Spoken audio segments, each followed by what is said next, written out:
Sports. We are the Fourth. We are Florida.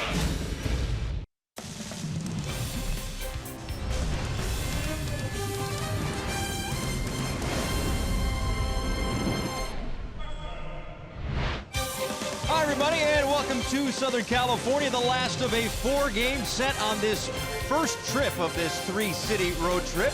Oh, beautiful day out on the water here in San Diego. Of course, I can't swim, so I wasn't out there, but our camera crew was. Here inside Petco Park, we get set for the last of 4 Marlins and Padres. Paul Severino, Todd Hollinsworth with you. Well, we are all cheery now because yesterday is over. A tough loss last night as one got away.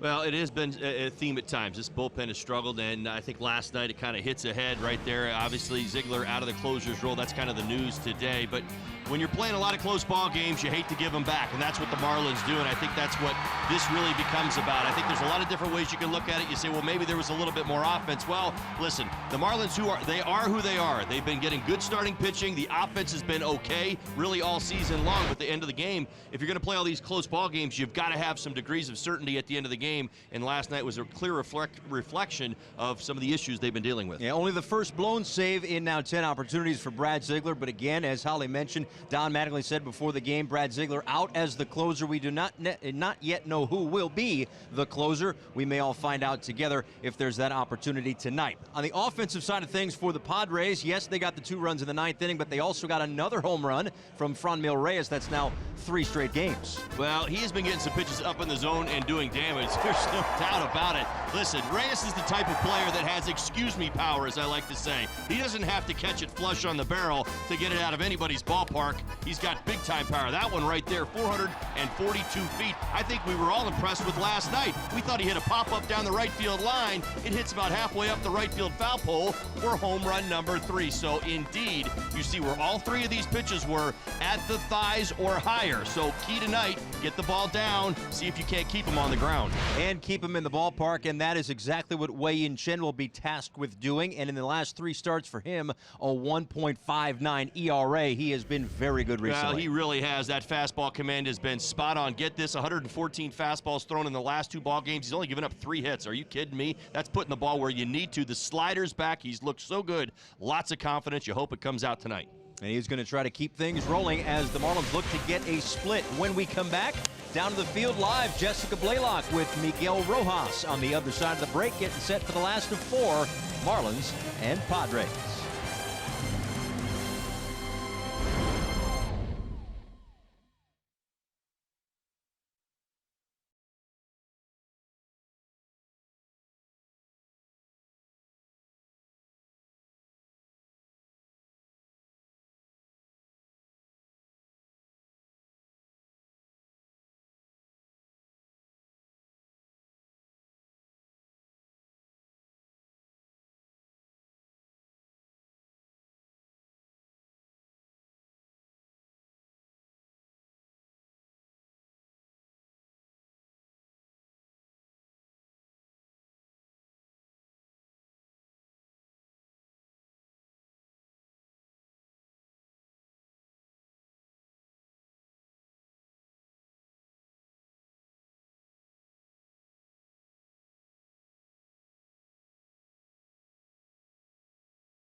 Marlins and Padres moments away, but first let's go downstairs. Jessica Blaylock with Miguel Rojas.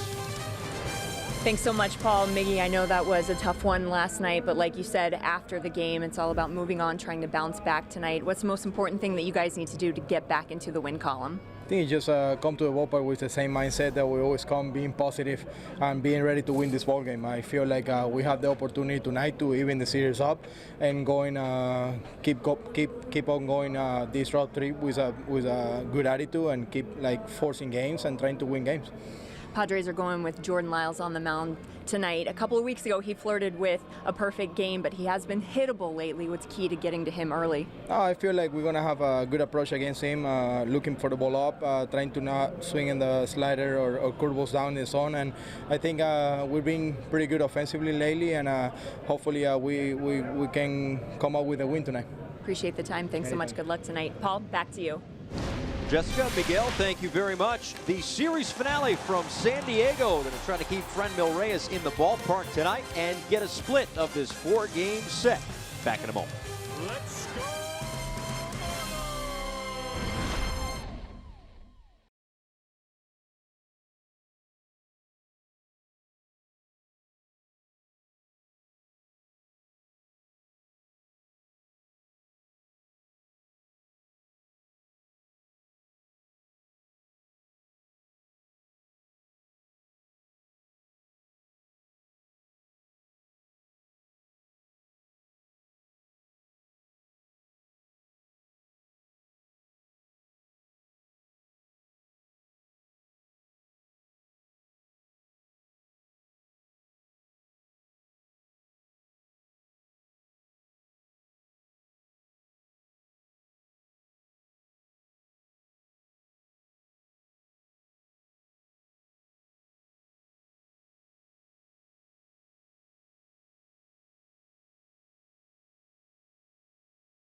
Sports Florida is brought to you by Southwest. Transparency, low fares, nothing to hide. By WB Mason. Who but WB Mason, the official office supply company of the Miami Marlins.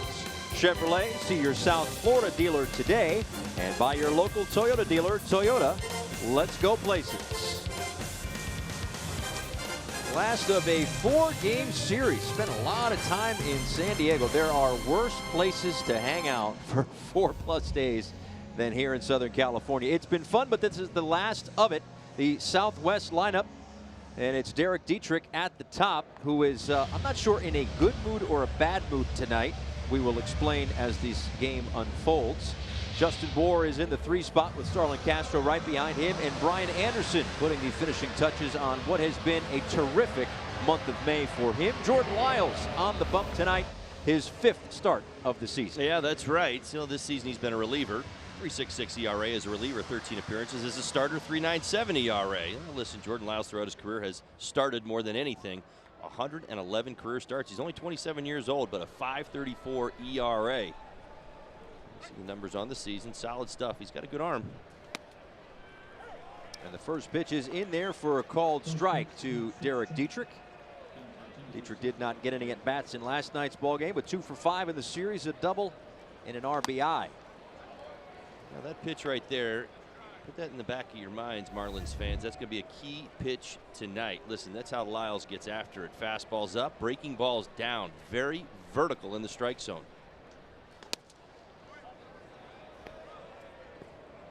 A hit in each of his last 5 games here at Petco Park for Derek Dietrich. And set to see a 2-1 from Lyles. First start against the Marlins since 2014 for Jordan Lyles.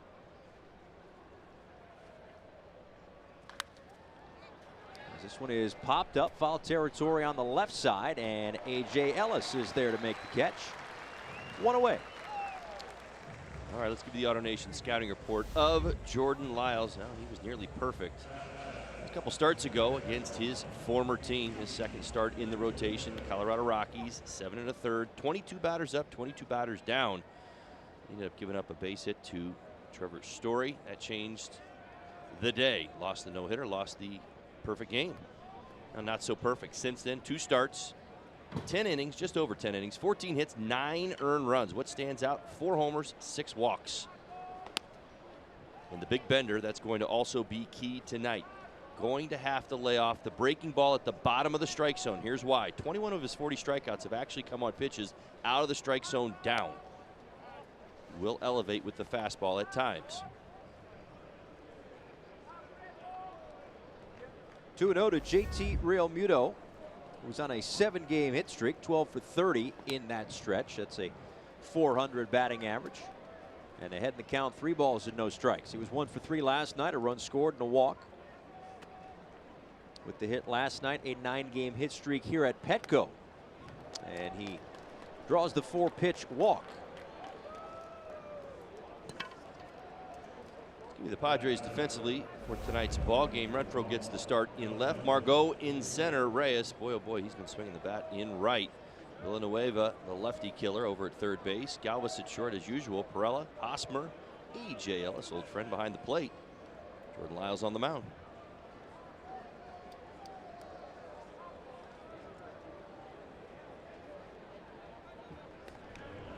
Just kind of getting back to the Dietrich at bat real quick. That's going to be the challenge. We heard Miguel Rojas talking about it before the game.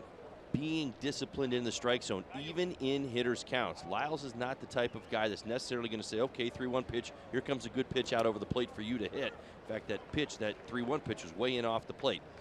For the group tonight, offensively, getting him in the zone. If you chase, you could end up going down like, well, the Rockies found out about a couple starts ago. If you're disciplined, it's a lot more like the last 2 starts where his pitch count goes way up and you're able to score runs against him.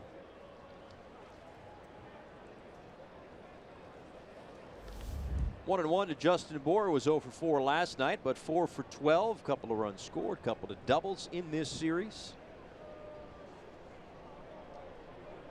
And he has seen the Padres well as of late. Last 9 games against the Padres, a .300 hitter as he fouls this one back. It's 1-2. Oh, I shortchanged him 100 points. He's a .400 hitter in the last 9 games against the Padres. Either way, he's been seeing the ball well against this club. I'm going to tell him about that tomorrow. Yep. Right along with the pinch hitting. He's going to be waiting for you right around the cage. This one is foul, just wide of the first base bag. First base umpire DJ Rayburn right on top of that one. Hosmer had just come out of his crouch, sliding off first base. Bour almost tucked one inside the bag. This could have changed the course of this inning nicely. Started fair and, oh, wow.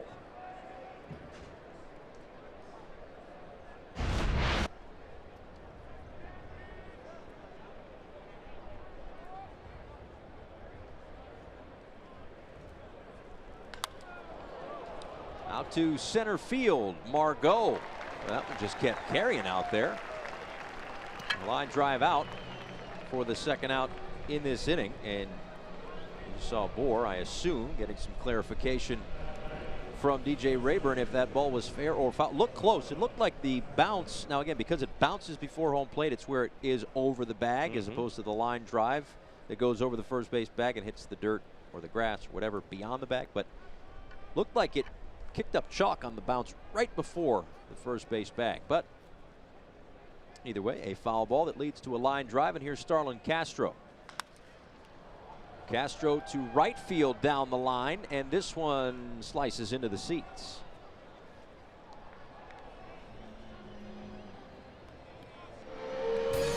For Castro last night, the ball game was 1 for 4, but his one came on this swing and a 2-run home run off of Clayton Richard to left center field. No, it's a similar game plan even tonight. If you think back to the 2-2 pitch, was a cut fastball down at the bottom of the zone. Wanted him to chase. He didn't earn that fastball out over the plate in a 3-2 count. The same could be said for Lyles today. If you're going to chase, he's going to let you chase. But if you force him into the strike zone, at some point he has to come back. A couple of pitches to hit. As we mentioned, 4 home runs allowed by Lyles in his last 2 starts.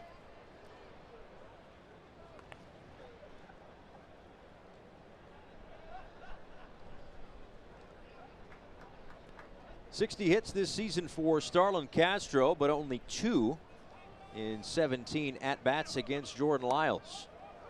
And he takes a called strike there. It is 0-2. Yeah, these 60 hits this season. Tied for 7th in the National League for Castro.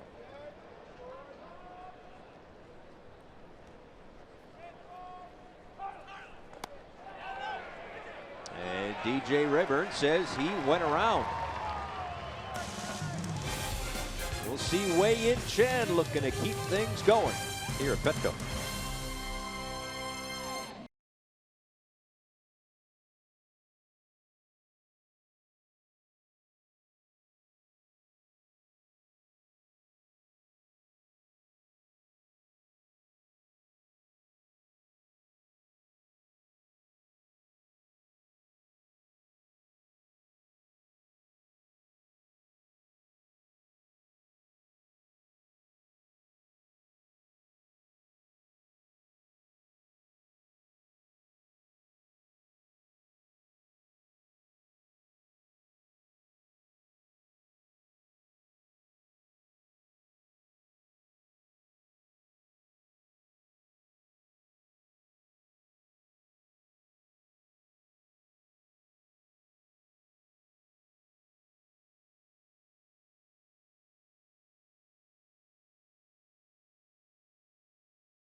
Series, Marlins and the Padres. Paul Severino, Todd Hollandsworth with you. The Padres starting lineup tonight presented to you by Southwest. Jose Perella is in the top spot. We've seen Eric Hosmer. We are certainly familiar with Franmil Reyes, who has 3 home runs in this series. Hunter Renfroe hits in front of Reyes, and it was Renfroe who had the game-winning hit last night in the bottom of the 9th inning, the walk-off win for the San Diego Padres. So again, Wei-Yin Chen making his 7th start of the season, and his last one arguably, easily perhaps, his best. Yeah, no doubt about it. His last one, 7 1/3 innings, 3 hits, 1 home run allowed, 6 Ks, outstanding stuff.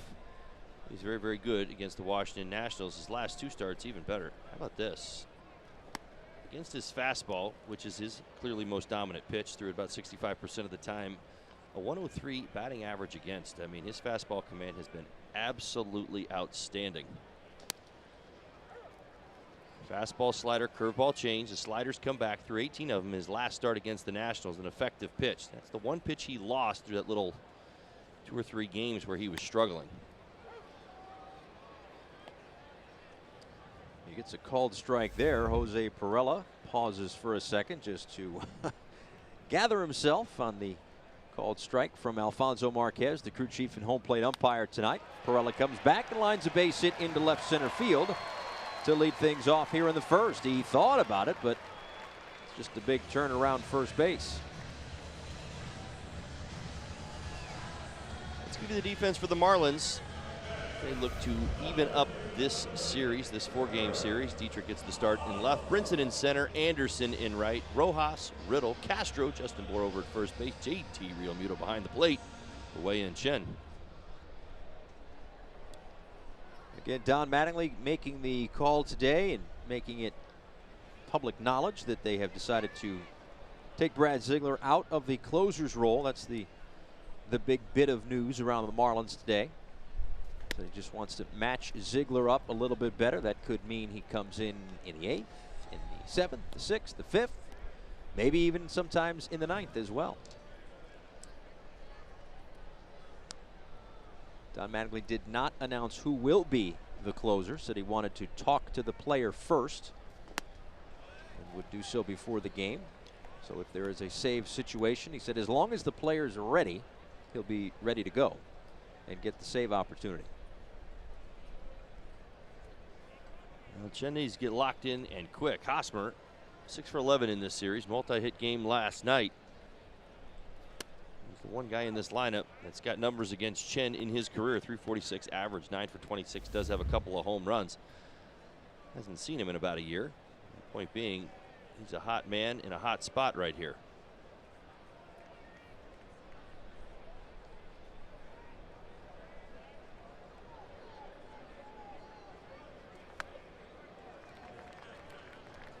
Three balls and a strike to Hosmer. The numbers Holly was talking about a moment ago. Also has 17 doubles this season. He's got a double in this series. That total leads the National League, 6th most in the majors.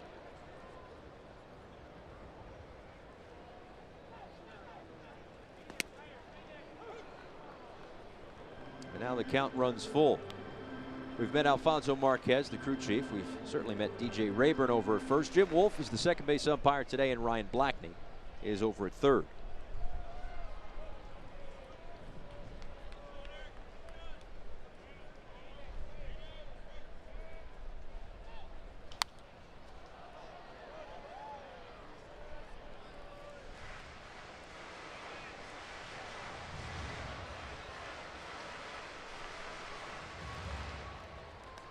Chen was the first Marlins starting pitcher to pitch into the 8th inning. Did so against the Nationals in his last outing. 4th time in his career that he's gone 7 1/3 or more and 3 or fewer hits. And a called strike 3 as he freezes Hosmer one away. Well, there's the slider, as I mentioned a few moments ago. It's back. Good to see. This is the one pitch that had been giving him troubles early on this season. Right back, big spot, 3-2 pitch, willing to go there. Hosmer, no shot, just lets it go. And a huge first out here in the first inning. The theme of this series has been early offense for really the winner of each one of these games. Villanueva with a drive to left field, and that one is gone.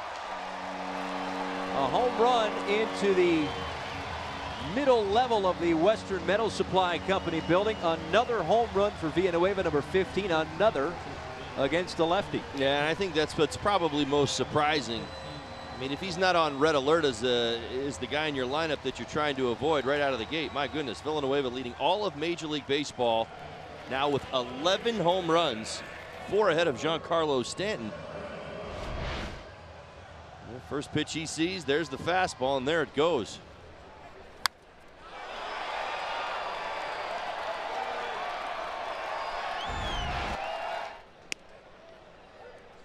Getting back to that quick strike offense, the Marlins erupted Memorial Day. They led them to a victory. Last 2 ball games, the Padres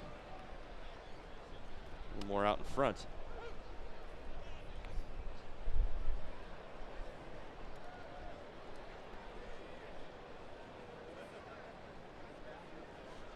Hunter Renfroe is is able to hold up, says the first base umpire. So a ball and 2 strikes. 2 for 5 in the series, a couple of RBIs. And again, Renfroe was the one who had his 2nd career walk-off hit last night, as he strikes out here for the 2nd out of the inning. Nice job by Chen getting him to expand. Fastball up atop the zone.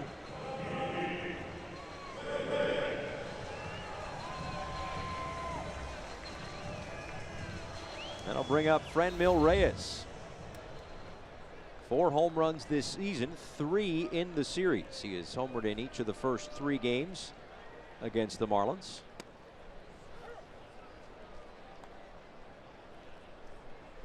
Kind of all impressive for different reasons. The 2nd homer was a 442-foot blast. The 2nd one was a launch angle of 40 degrees off the bat.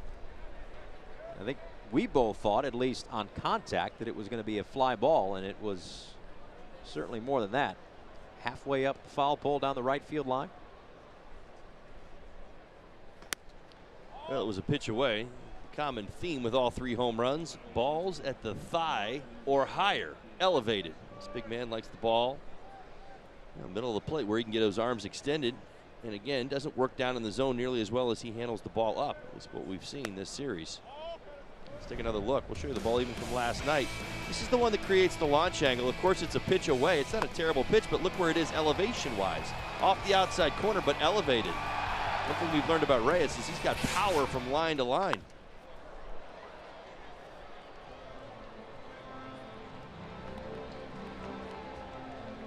Home runs his last 7 games, as we've mentioned, 3 in this series.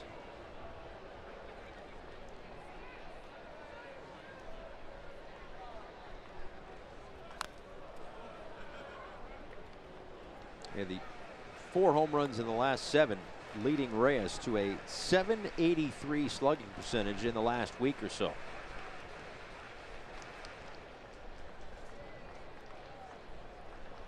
Been with the Padres organization since 2011, 22 years old, making his impact felt this year. But not there. 3 strikeouts in the inning for Wei-Yin Chen. But Villanueva gets to him for a 2-run home run.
Back for the top of the 2nd inning as Wei-Yin Chen talks things over with the pitching coach Juan Nieves after surrendering the 2-run home run to Christian Villanueva. So a little work to be done here for the Marlins, down a couple.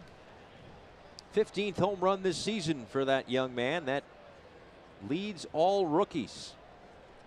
Well, those splits certainly get your attention, don't they? They do. Well, what else is getting our attention is Brian Anderson's May. Boy, he has been very, very good. Now, these aren't rookie ranks. We give you an awful lot. Good stuff from there. But this is third baseman in the National League. How about this for the month of May? Hits 31, second. Runs 16, third. Doubles 7, fourth. Batting average, fourth as well, 301. Great stuff.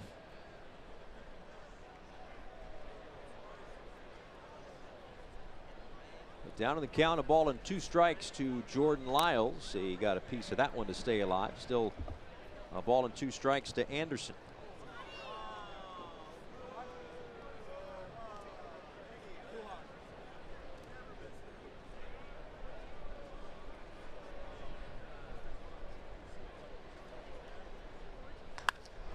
Lined out to right field. That's going to get down for a base hit. Another for Brian Anderson.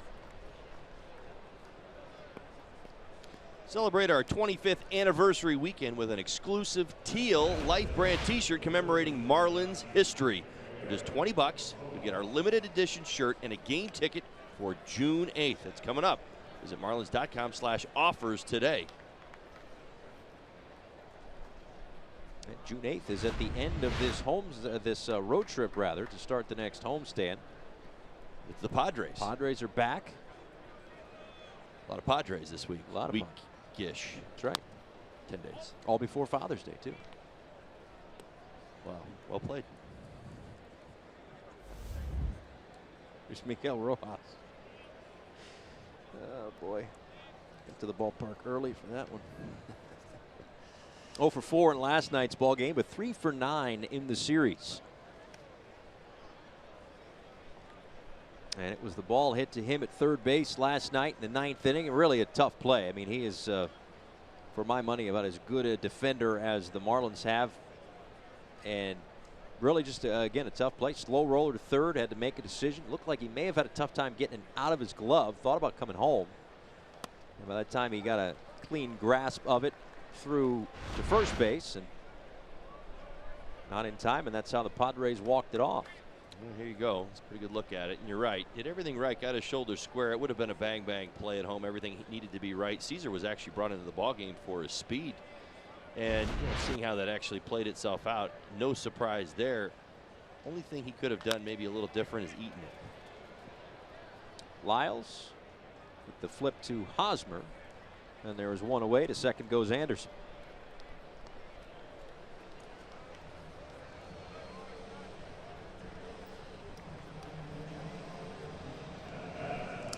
That'll bring up JT Riddle. Shortstop hitting in the 7th spot for Don Mattingly's bunch. 1 for 3 last night. A run scored, a walk. He has 2 hits in his return. The other, of course, the inside the park home run. The 19th in club history. That was on Tuesday night. And real nice at bat last night. His base hit, a line drive to left against Clayton Richard. Nice job staying inside the baseball, able to line it. Good swing. A couple of good ball games, a couple of good swings. Hopefully it's something to build on. A little conversation with JT a couple days ago as he's kind of acclimating himself back to the big league life.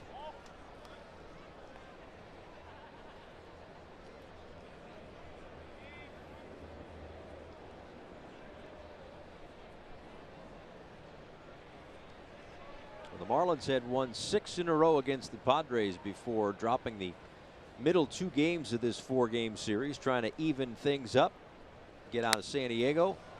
And that is going to be a base hit through the left side, but Freddie Gonzalez has to hold up Anderson. Runners on the corners with 1 out. Well, nice swing. Another base hit the other way for JT. Fast infield here in San Diego. So hard ground ball gets quick to an outfielder. Manfred didn't fly to this baseball, but again, right at him. He's got a strong arm.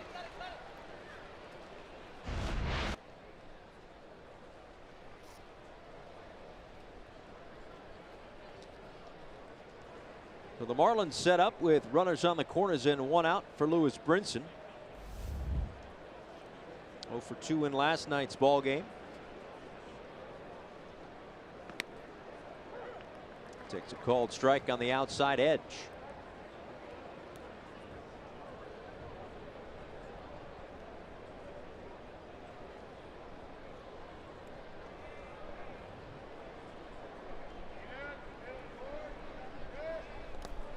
That one trickles away from Ellis, and Riddle will advance to second base.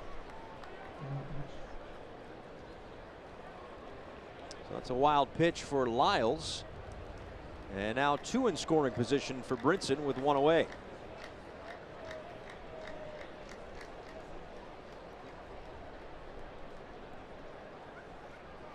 Well, in terms of the results for Brinson, the struggles are well documented, but a chance here with a base hit to perhaps even up the ball game.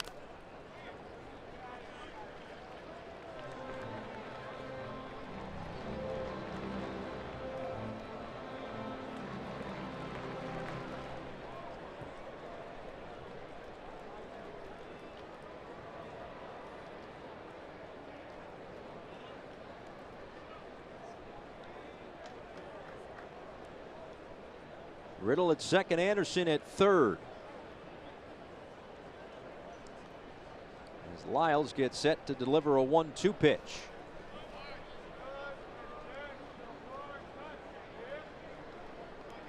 Well, we've seen both base hits the other way. Data shows us that with Lyles, you really have to stay middle away so that you can at least track the big breaking ball as long as you can. It's not a pitch you want to go after. Hitter's only hitting 173 against it. He's trying to wipe him out with that pitch. Probably we'll see him try once again on a borderline pitch.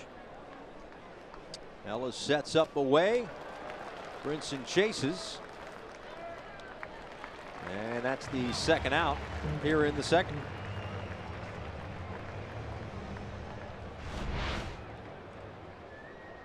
There's the wipeout breaking ball once again on that outside corner. Jay able to keep it in front for the out at first base. That's a big out for Lyles as he gets to the pitcher now with 2 away.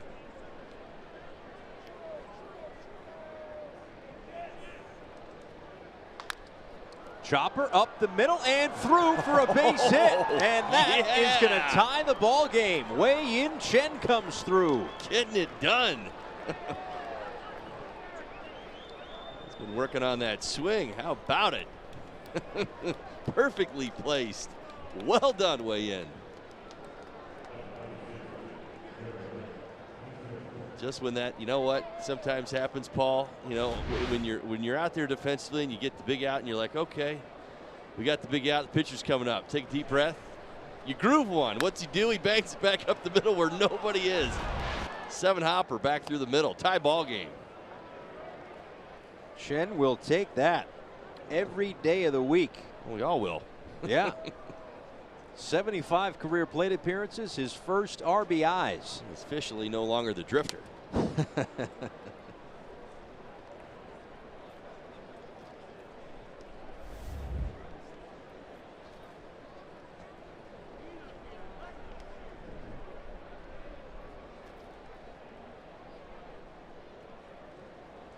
Two balls and no strikes to Dietrich, who takes strike 1. Dietrich back in the first inning, popped up into foul ground into the glove of A.J. Ellis. They've gotten Lyles up to 37 pitches here in the second inning. You certainly are hoping to do damage against Lyles. Their bullpen's been good, certainly well documented. Padres bullpen is one of the strengths of this team. For Lyles, he has not thrown 100 pitches in a start yet this season.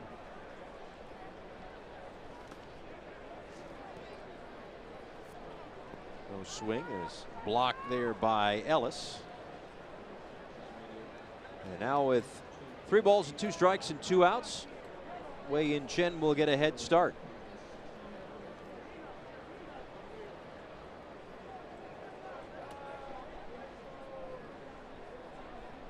Payoff pitch on the way is lined into left field. A base hit for Dietrich. And Chen will hold up at second base, but another knock for the Marlins in this inning. How about it? 4 hits. All 4 hits. Gone up the middle or gone the other way. Nice job, Derek Dietrich. It's a good in-game adjustment. Breaking ball away, stayed on it. A lot of times the lefty will classically roll over that pitch right there and hit a ground ball to the right side, but not Derek. Nice job lining it to left. And a meeting on the mound as pitching coach Darren Balsley comes out to talk with Jordan Lyles. The inning started with a Brian Anderson base hit. Miguel Rojas with a dribbler up the right side was retired. JT Riddle a base hit.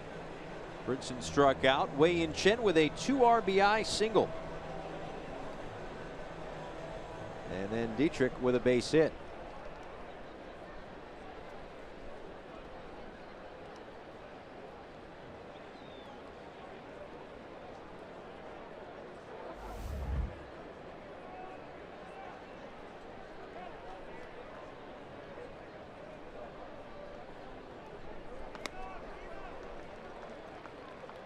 Realmuto walked in the first inning against Jordan Lyles, who has surrendered the 2-run lead that he had when this inning started after the home run from his third baseman Villanueva in the bottom of the first inning. But the Marlins answer right back with 2 of their own.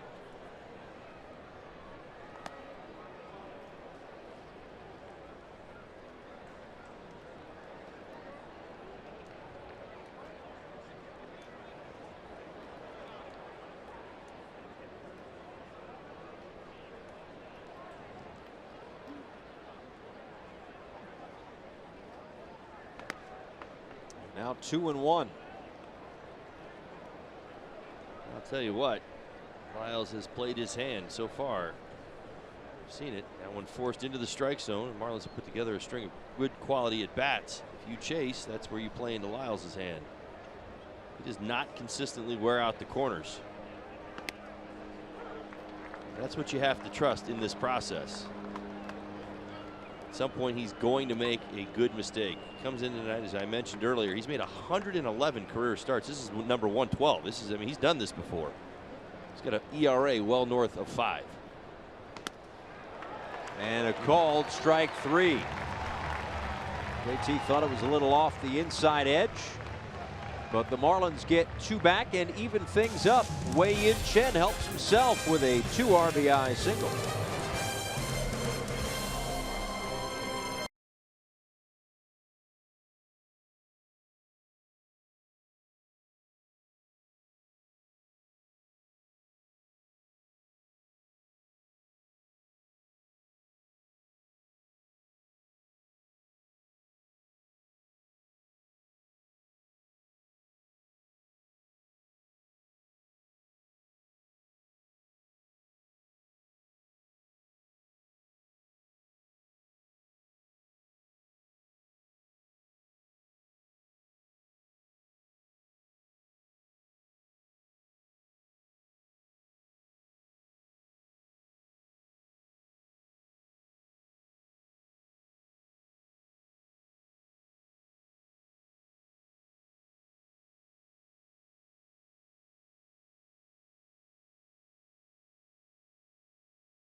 Jessica Blaylock with you. Now a 2-2 ball game after Wei-Yin Chen helps himself with the 2 RBI single to even things up. But let's take you back in time. One of the last times that Chen pitched in this ballpark. Served up a few home runs, 4 of them in fact. Will Myers and then Matt Kemp. How about that? Another home run. So we're going to get all the way up to 4 home runs, 4 solo home runs. Adam Rosales, Melvin Upton Jr. all going deep. 137 games since 1913 where a pitcher allows 4 or more home runs and picks up the win. So it's happened 0.076% of the games since then. Very rare. very rare. Got the win. What was that, 7 strikeouts in that game too? I mean, just one of those kind of crazy stat lines. 7 Ks, 4 solo homers, no damage to go along with it. Much like the Reyes homer, if you think about it. I mean, you got a runner on in front and it turns into a 2-run. If that was anywhere the case in that start, it never would have happened. He wouldn't have been around long enough. That's right. But for Chen, it's really been all about him tonight. Shot at the outside corner. Yeah, he made the mistake to Villanueva on the first pitch, and he redeemed himself mightily his last at bat. As he retires Freddie Galvis for his 4th strikeout in this ball game. This copyrighted telecast is presented by authority of the Miami Marlins and may not be reproduced or retransmitted in any form, and the accounts and descriptions of this game may not be disseminated without the express written consent of the Miami Marlins. Did you find him? Who? Did you find him? Who? Never mind. Here's AJ Ellis. Colorblind. You know that, right? No, you're not. You're right. I am very gullible, though. I wouldn't put it past me to believe you. Now 3 strikeouts in a row for Chen. See A.J. Ellis, former Marlins catcher. Nice job last year for the Marlins. Off to a good start offensively this year, 310. He snapped his 8-game hitting streak on Monday. He's going to start a new one.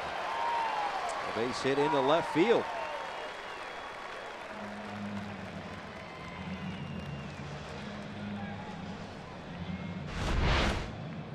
It always feels like a common theme. You miss up in the zone, we see base hits. When you make your pitches down, well, sometimes you'll see some hard contact, but consistently it's the ball up.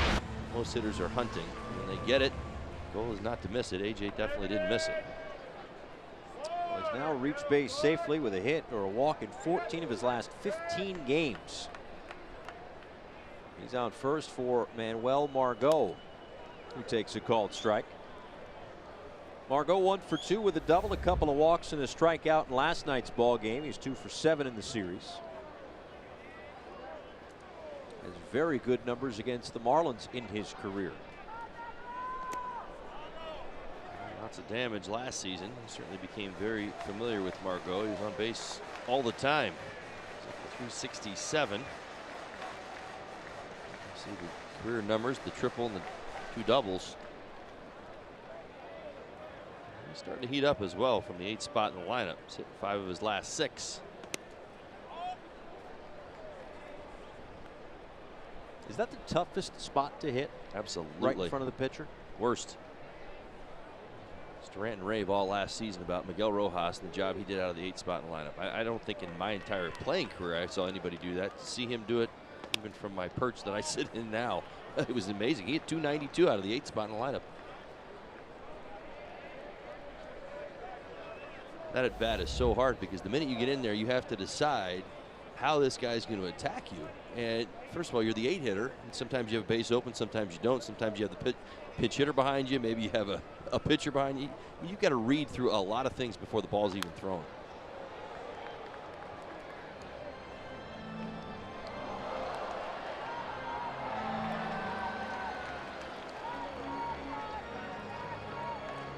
Jordan Lyles awaits. It'll be 3 balls and 2 strikes to Margot.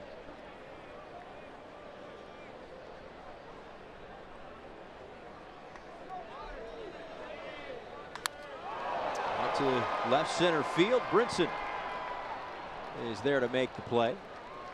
And back to first goes Ellis.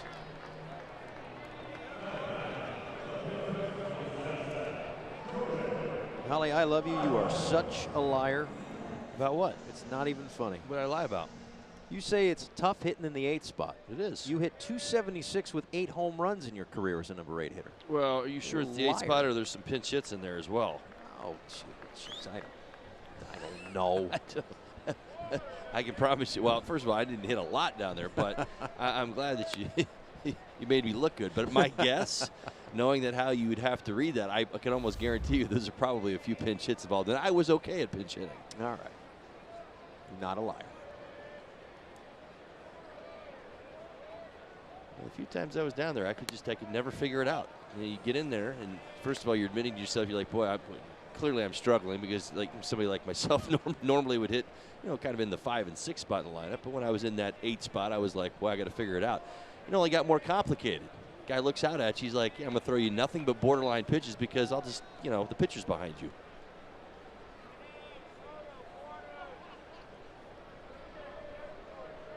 I've already seen a big hit from a pitcher tonight, a 2-run single for Wei-Yin Chen, but trying to sit down his counterpart, Jordan Lyles. But 3 consecutive balls to start this at bat.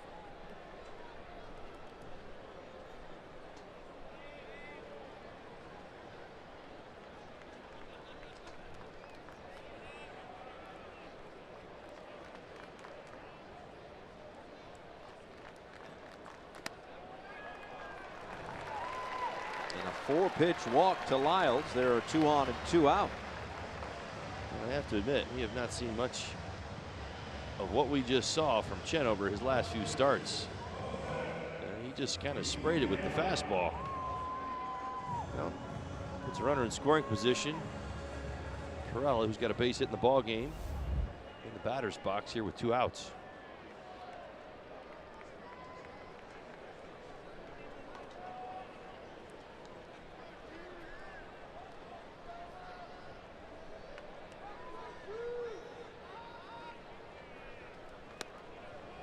There's a strike on an off-speed pitch, 0-1.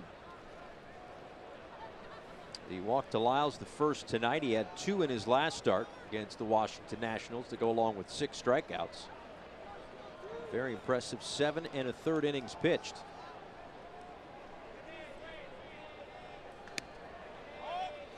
And that start has been a part of a really nice run for the Marlins the last couple of weeks from their starting pitchers. Chen has gotten better. Mentioned before his last 3 starts. Coming into tonight, a 1.59 ERA. Dan Straley has seemingly gotten better and better, although a rough ending to the start the other night here in San Diego.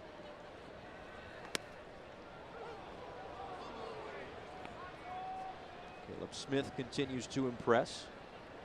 Oddly enough, got, what was the number? 312 pop-ups the other day? Somewhere in that neighborhood. They all went to Justin Bohr. That's right.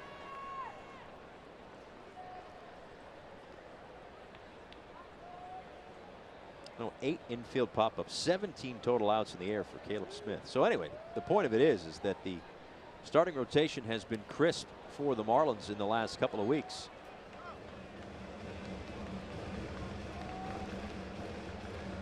When all else fails for Chen, he finds that outside lane. I'd like to see if he can find that outside lane one more time against Perella. We want this inning to stop here without Hosmer getting in the box.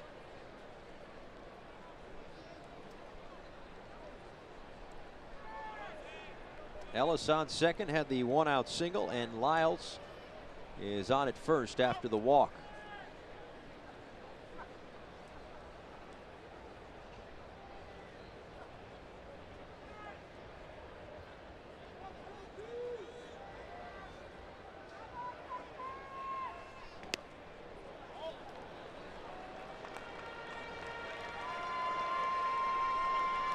That's going to put the runners in motion.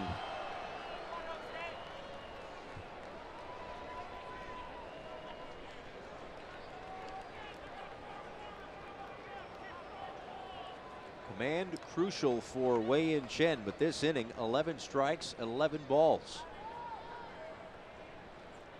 And on 3-2 the runners are off. That's ball 4, back-to-back walks, and they are loaded for Eric Hosmer.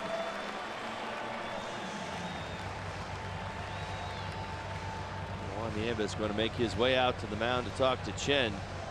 He is spraying it like we have not seen him do over his last few starts. I just said that, and it's really true. Right there in those 2 key spots. Went to the changeup, just missed, but the fastball command is nowhere near where it's been.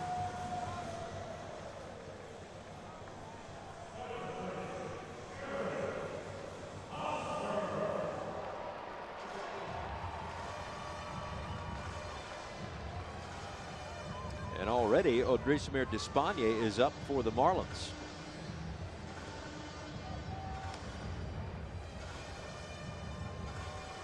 Haven't seen Despaigne since he pitched in back-to-back games on the homestand against the Washington Nationals. But right now, a jam for Chen. Ellis, Lyles, and Perella, your runners third to first. And Eric Hosmer, who has the good career numbers against Chen, digs in with 2 outs and nowhere to put him.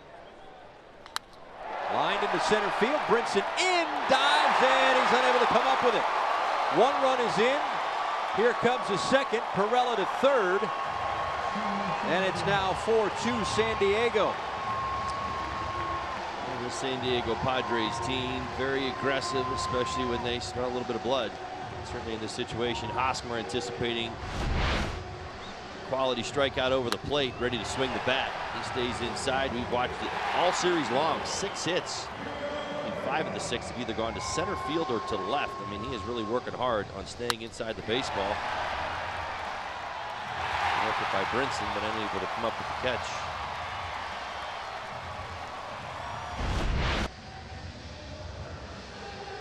That's now 19 RBIs in May for Eric Hosmer.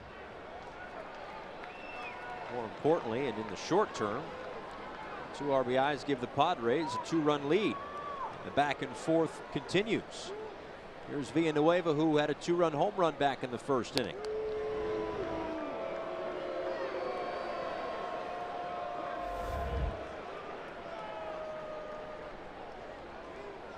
Overall, a .241 average, but a batting average against lefties north of .360 after the home run.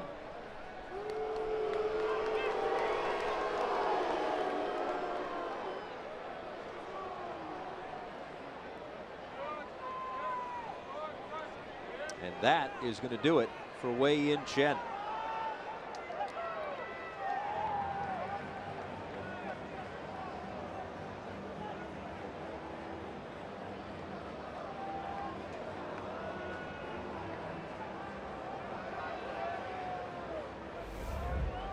Florida Lottery call to the bullpen here in the bottom of the second inning.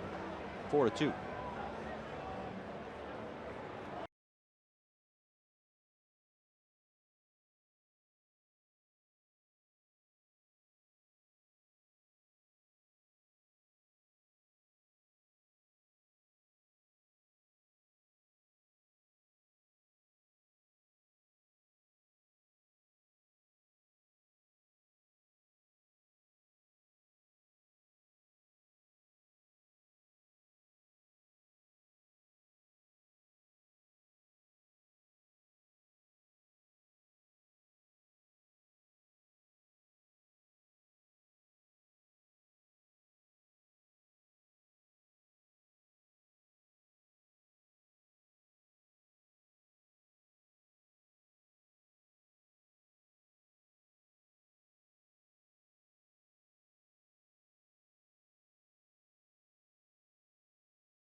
This call to the bullpen is brought to you by the Florida Lottery. It's good to have options. That's why the Florida Lottery has 70 unique scratch-off games. So add a little play to your day with these new games. The Florida Lottery, it's your ticket. Claim it. Must be 18 or older to play. Play responsibly. So an inning and 2/3, 4 hits, couple of walks, 4 strikeouts. And the runners on the corner still the responsibility of Wei-Yin Chen. So here is Despaigne in his 11th game of the season. Now, certainly 2 schools of thought on this pitching move. One, I think we both saw it. Chen did not necessarily have the command. It's also just a 2-run deficit right now. So maybe you leave him in the game, let him work through it. Or you look at the standings and you see the Marlins, the Padres, a couple of last place teams. These are games that the Marlins need to win. Keep close, give themselves a chance, and figure out, well, if Chen doesn't have it tonight, let's get somebody else in there. Where do you stand? Or you just realize that Villanueva's in the box. He's got 11 home runs against lefties. He's seen one fastball tonight, and what did he do with it? It was a 2-run home run. Yeah, well, I mean, listen, it all adds up. I mean, when you look at what Chen was doing, we talk about the struggle with the fastball command. When he's good, we know what he looks like, and tonight he didn't look like that. You walk right into this situation with 2 runners on. Most definitely the right thing to do. Keep Espana into the ball game. You force Villanueva to face a righty. He's hitting 173 against righties.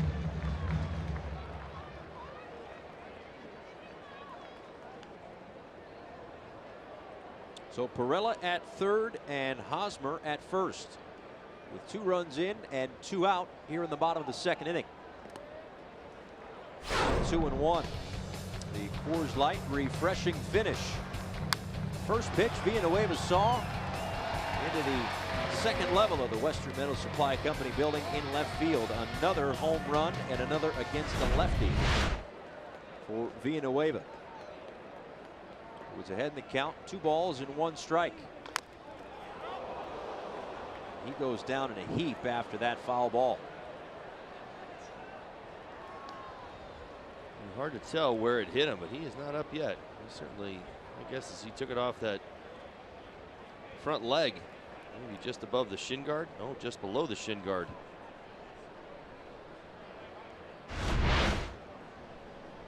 One pitch. Oh yeah, right on top. On top of the shoe, kind of that open spot below the shin guard, but above the shoe top. So that ankle exposed. It actually becomes exposed as he straightens out his front leg.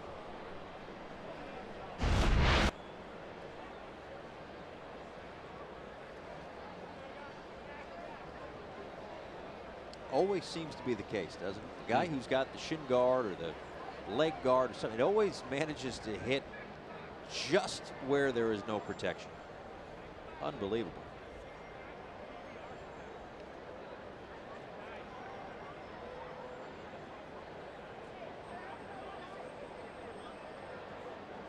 Trying to flex it out a little bit. Looked like it, yeah, got the inside of that ankle.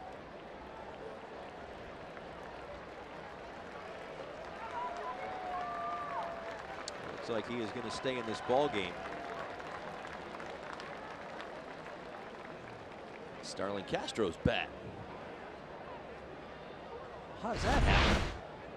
Well, he either stole it from him during batting practice or he gave it to him. I'm going to go with the latter. I don't think he swiped it during batting practice.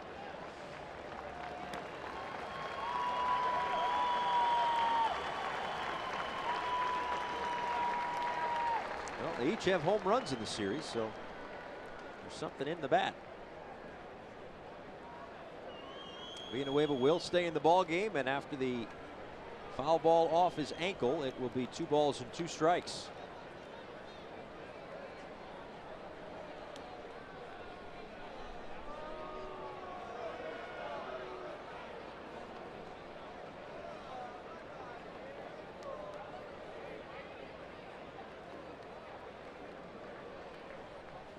Hosmer off on the pitch, chopped to third. Rojas is able to make the play, and the inning is over. But the Padres score 2 more. Wei-Yin Chen done after an inning in 2/3, 4-2.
and you can learn all about it here at the Hall of Fame, which is located behind the left field wall at Petco Park. There are a lot of cool photographs, some really nice memorabilia, and of course you can learn all about Mr. Padre himself, Tony Gwynn. Throughout the course of his career, he was an 8-time NL batting champion, a 15-time All-Star. He also racked up over 3,000 hits. He was such an incredible baseball player. And of course, guys, Petco Park, located at 19 Tony Gwynn Way.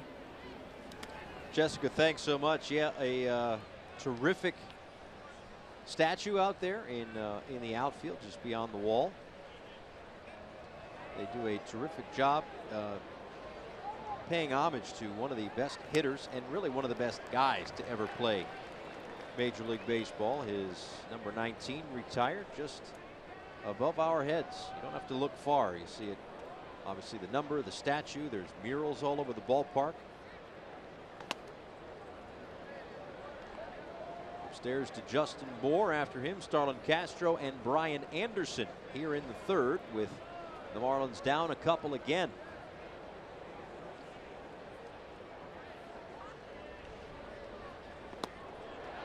And Bohr unable to hold up. One away. Time for the Toyota Inside Look. Again, Tony Gwynn, 1997, a .372 average. 28 strikeouts. No, not in a month, not in the first half. The entire year, 651 plate appearances. Just this May, there are 3 players with more than that. Yeah, I'll tell you, I was in LA with the Dodgers at the time, and I probably picked up, I don't know, maybe 30 or 40 of those base hits. Tony Gwynn Jr. on the radio side of things here in San Diego.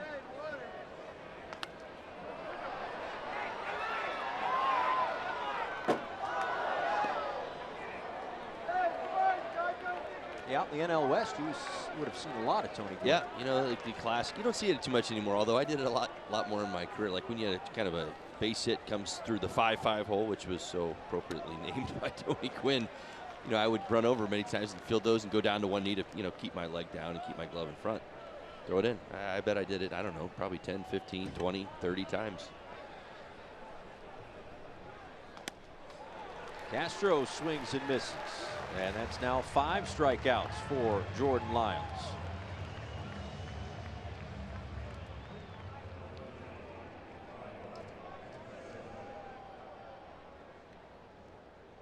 Hey, Marlins fans, now you can stream games live on your mobile device with Fox Sports Go, presented by T-Mobile. Download the app and take Fox Sports Florida and Marlins baseball wherever you go.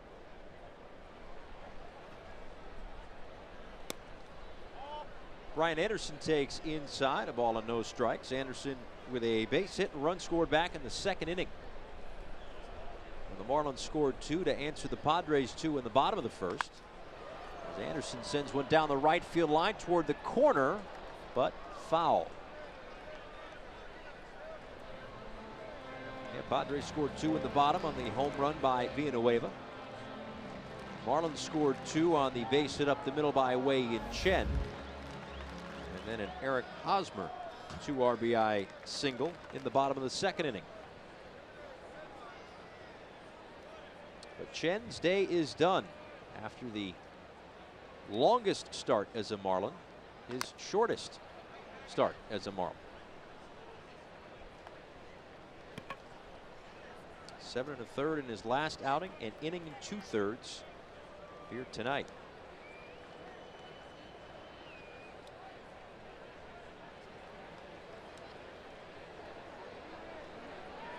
Now the 1-2 to Anderson. Ground ball up the middle, backhanded by Perella, will not have a play. It's going to be an infield single for Anderson and another multi-hit game. That is now 17 this year for Anderson.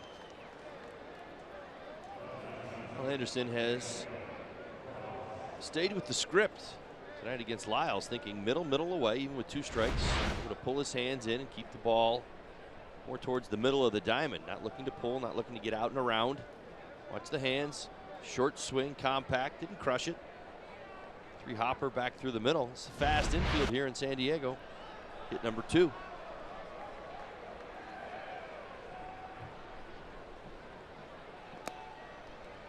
Downstairs to Miguel Rojas. Rojas with a ground ball to the pitcher in the first inning. The second inning, I should say.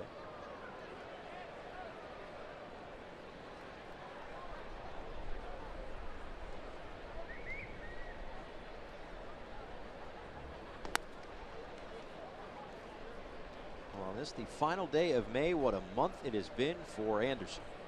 I do not have a vote, but if someone were to ask me, who do you think the rookie of the month is in May? I've got BA.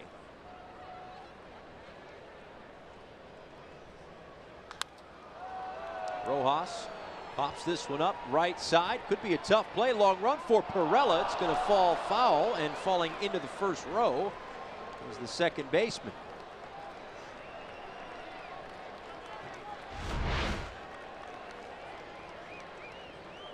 A good effort from Perella. That short wall, boy, they always seem to get infielders, even the outfielders, if they're not careful.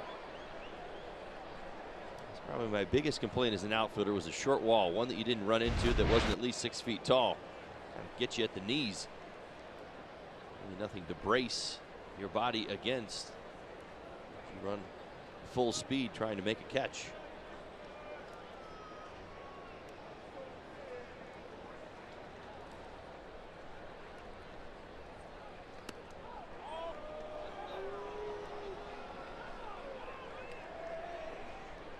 Now 3 balls and 1 strike to Miguel Rojas. As Despaigne and Real Muto chat, we'll see how long Despaigne goes in this ball game. Rojas with the ground ball to short. Galvis goes the short way to get the force. We are through 2.5. It's a 4-2 deficit for the Marlins.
Got 60 hits now on the season and a .290 average, which is tops among rookies.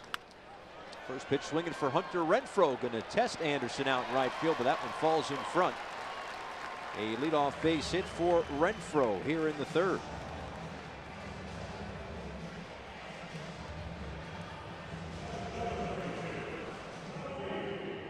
So now we'll see what kind of length the Marlins get from Odrisamer Despaigne after an inning and 2/3 from Wei-Yin Chen.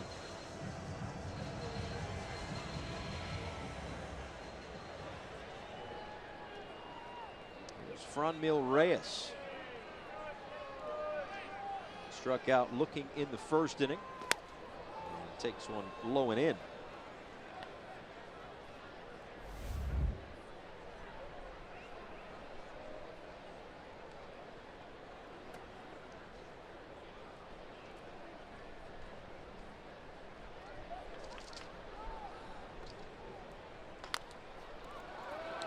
Slowly back to the mound. Despaigne bare hands and gets the out at first. Over to second goes Renfroe, one away.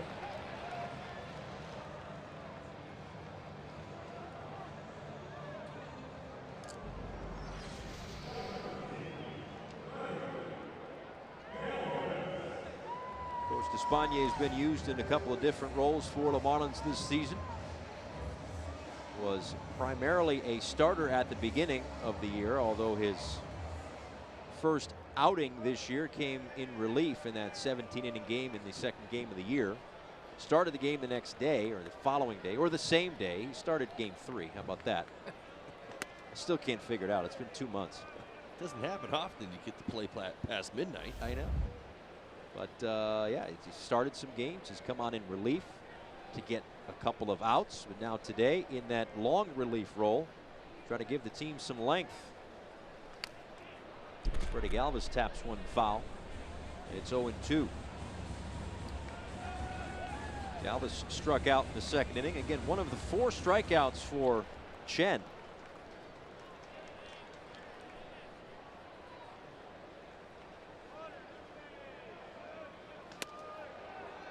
And Despaigne gets his first strikeout. There are 2 away.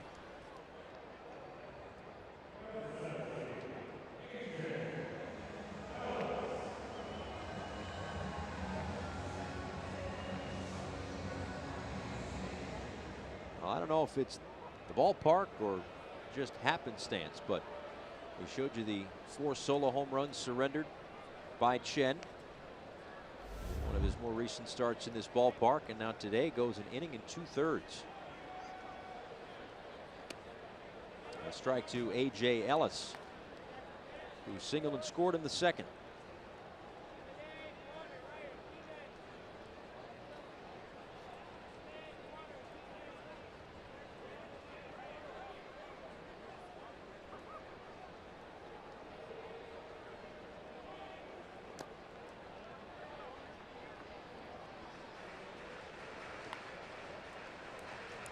Those 2 outings against the Nationals were the first 2 since coming back off the disabled list for Despaigne.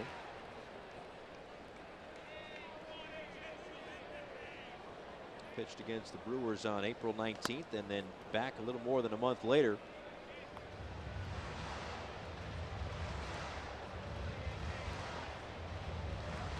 A right forearm strain.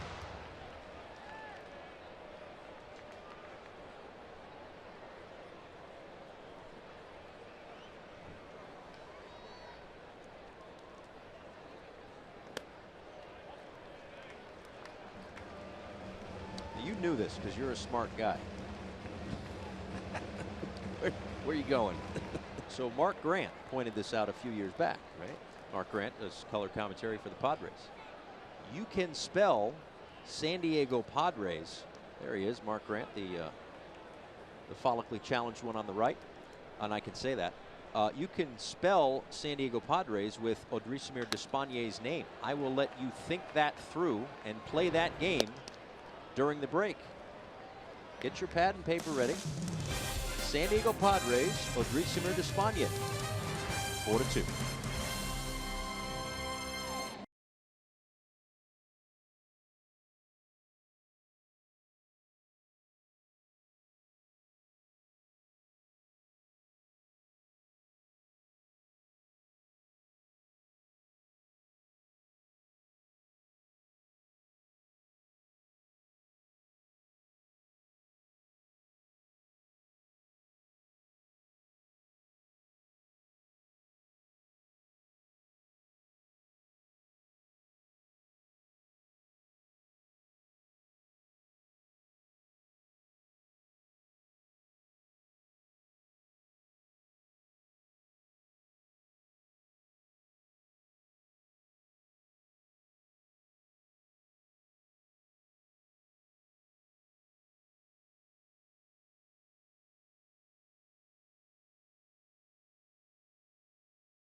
Take a trip to 1993 as the Marlins celebrate their 25th anniversary. Join us the weekend of June 8th through the 10th with some of your favorite World Series chants, throwback moments, giveaways, and much more. Rep your teal as the Marlins take on the Padres in our throwback jerseys. Visit marlins.com/25.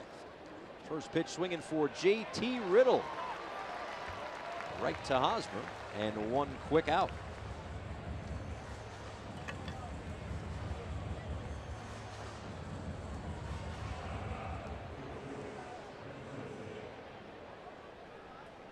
So that'll bring up Lewis Brinson here with one away in the 4th inning.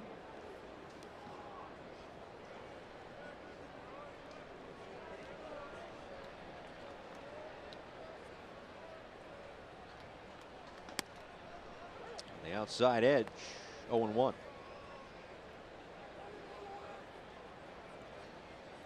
It certainly seems that Lyles is settled in. Left side, Galvis on the run, makes a nice play, 2 down.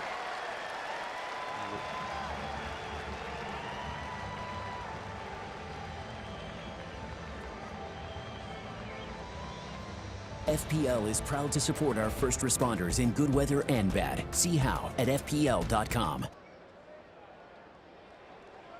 Second time through the lineup. Lyles outstanding. A couple of singles, and that's it. 3 strikeouts. Keeping his shortstop busy, Freddie Galvis.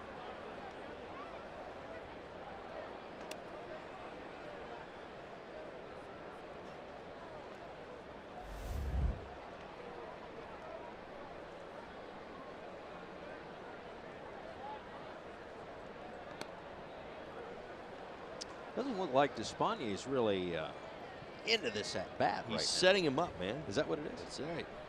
The setup. You're right. You nailed it. 1, 2, 3 inning for Jordan Lyles. We go to the bottom of the 4th. Marlins down a couple.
Is Bark at the Park. For all home games, the Padres allow you to bring your puppies. You can rent these puppy cubbies. It can hold up to 4 people and 2 dogs like Casey here. Guys, I have to admit, you may have lost me for the rest of the game. I think I'm just going to hang out over here with the dogs. Game? No chance. No chance it's just the game. She is not getting on the plane to Arizona. She's going to be here hanging out with the pooches. No question about it. Petco Park. How about that? It's not surprising that, you know, the stores, you can bring your dog into the stores. So why not bring your dog to the yard? It seems appropriately named. Makes sense. Odrisamer Despaigne continues to work this afternoon. early evening now here in San Diego. An earlier start time, move it up an hour on getaway day. The Padres will be staying here. They've got the Cincinnati Reds coming in next. As I mentioned before, the Arizona Diamondbacks, Phoenix, the next stop on this 3-city road trip. 3 with Arizona and then an off day, and 3 in St. Louis before heading back to face these Padres on the throwback weekend. Manuel Margot to lead things off, and he takes a called strike. Margot, Jordan Lyles, and Jose Perella.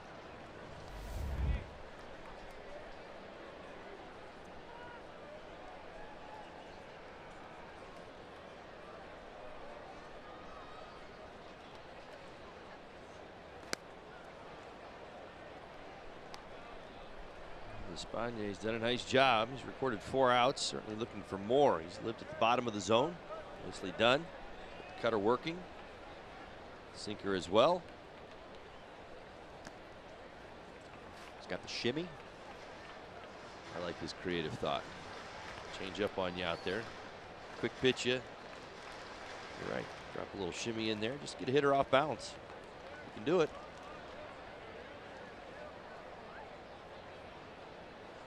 A bit of a pause and then delivers. Right back to him. 1 away. Any advantage you can gain, you take it, right? If you're trying to disrupt the timing, then it works. See, if I were to do that, the ball would go to the backstop. He can do it. Craig Minervini and Jeff Nelson still with us on this road trip. Next stop is Phoenix. They will preview game 1 from the desert. Eliezer Hernandez and Clay Buchholz back in the big leagues with the D-backs. That is going to be presented to you by your South Florida Honda dealers. Marlins Live comes your way from Chase Field.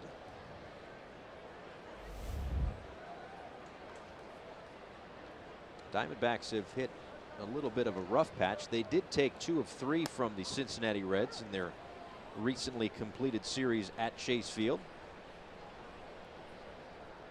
Now, I'm curious to see the effect of the humidor. I've kind of been on this for a week or so, knowing that they're on our trip here.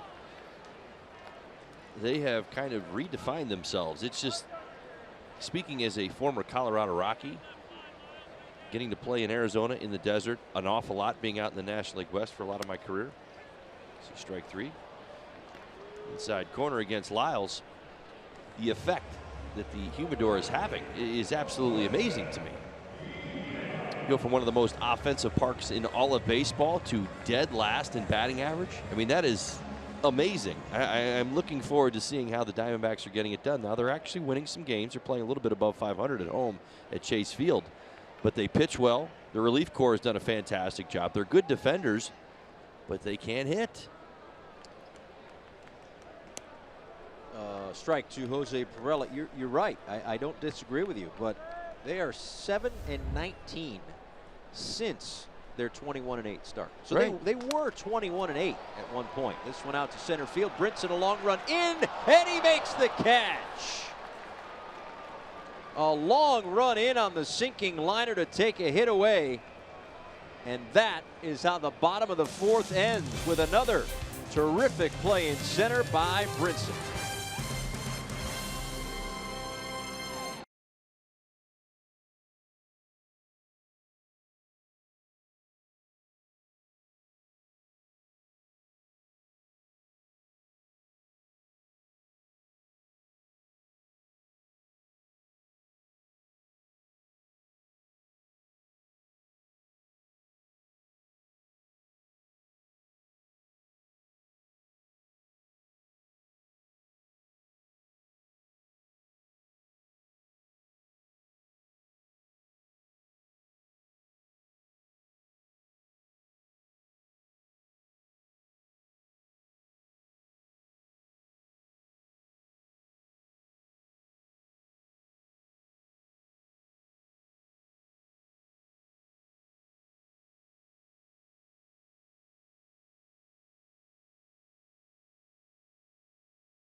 Welcome back. Getting set for the top of the 5th inning. Been a fun few days here in San Diego.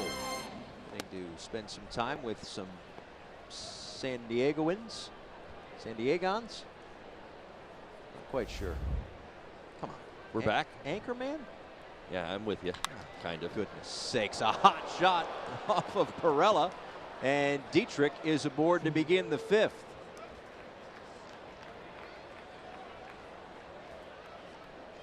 I'm kind of sort of with you. I'm more interested in this base hit and this offense getting rolling here. How Such about a this? hard worker. That's right. How about this start here?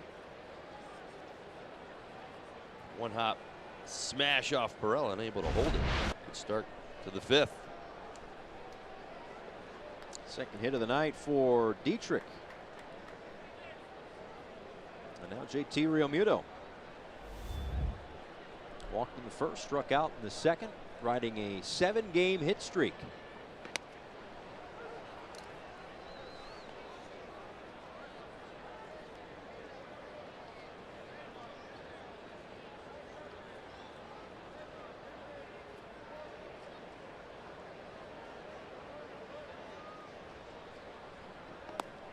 Dietrich is a good hitter. I think we both agree with that, regardless of the venue. But career in National League ballparks, JT Realmuto is a .335 hitter.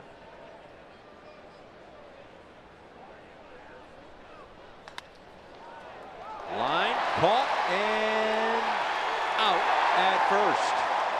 A leaping play by Perella. And there are 2 away here in the 5th. At least for the moment.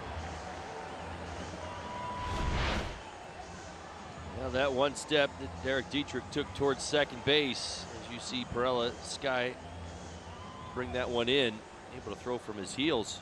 Still get a little bit on it. So he may have doubled him up. He certainly did.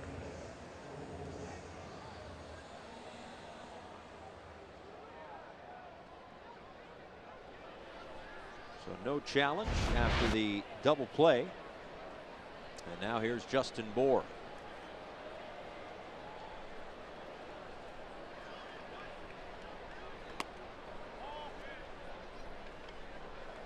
Bohr lined out to center field in the first, struck out in the 3rd inning. 5 strikeouts tonight for Jordan Lyles.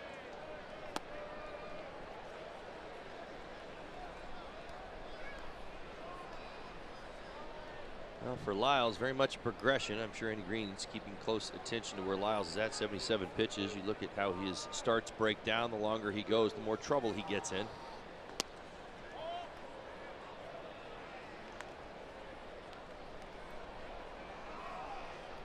The ERA in the 5th inning, a 3.60. The 6th inning, a 7.11.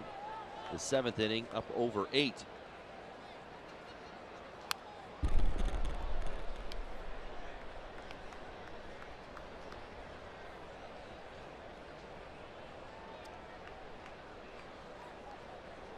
Marlins made him work in that 2nd inning, 28 pitches. They scored 2 runs, but his last 2 have really helped to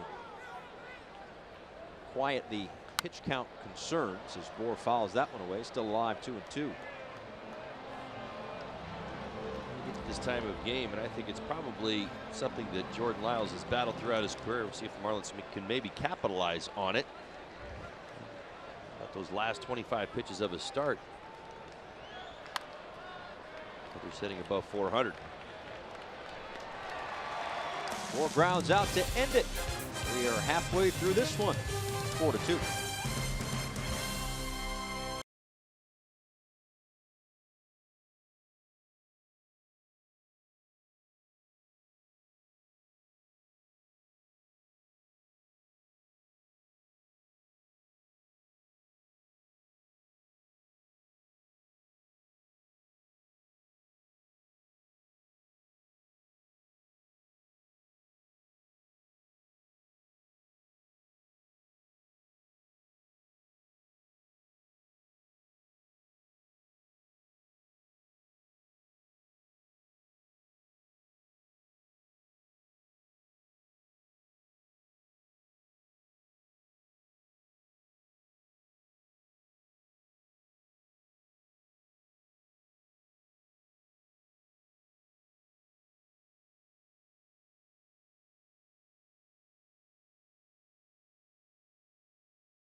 Sports Florida brought to you by Southwest. Transparency, low fares, nothing to hide. The Cleveland Clinic, stiff joints, aches, and pains. Trust Cleveland Clinic Florida, the #1 orthopedic care in Florida, and by the Lincoln Spring Sales Event, driving to spring in a new Lincoln. Eric Hosmer ready to go here in the bottom of the 5th. Is unable to hold up on the first offering from Odrisamir Despaigne, trying to keep the Padres right there in front by a couple here in the bottom of the 5th inning after Hosmer, Villanueva, and Renfroe. Just an inning and 2/3 tonight from Wei-Yin Chen. Gave up 4 hits, 4 runs. He struck out 4 and walked 2. It's been Despaigne since. He's given up 1 hit in 2 1/3 innings pitched.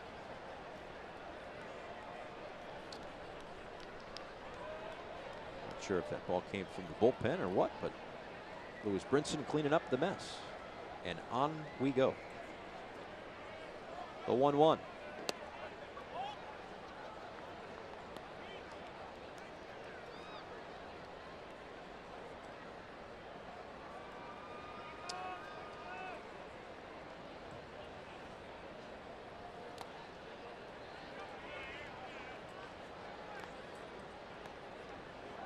Three balls and a strike to Hosmer, a 4-time Gold Glove winner. He's had some good moments here in this ballpark. Homered in the WBC. It was played here. All-Star Game MVP at Petco Park. And he draws the walk here in the 5th. It's time for this date in Marlins history, presented to you by Geico. Dontrell Willis, the D-Train, first career home run. First of 8, in fact. Broke a 1-1 tie. Marlins ended up beating the Reds 3-2 that day. The all-time leader in home runs by a pitcher and by a wide margin. A.J. Burnett, Alex Fernandez, Chris Hammond, Josh Johnson with 3, but Willis with 8. Villanueva with 15 home runs this season alone, including the home run back in the 1st inning.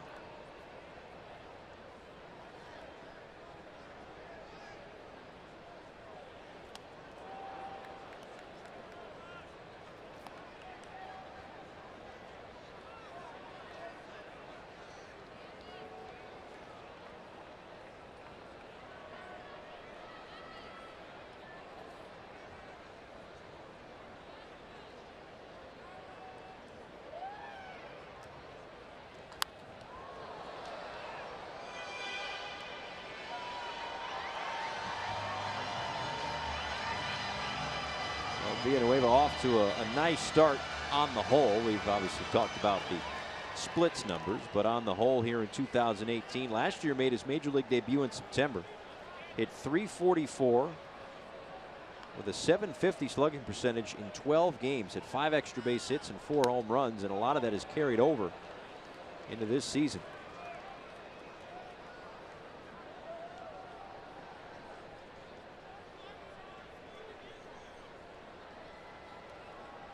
He seems to hit him in bunches.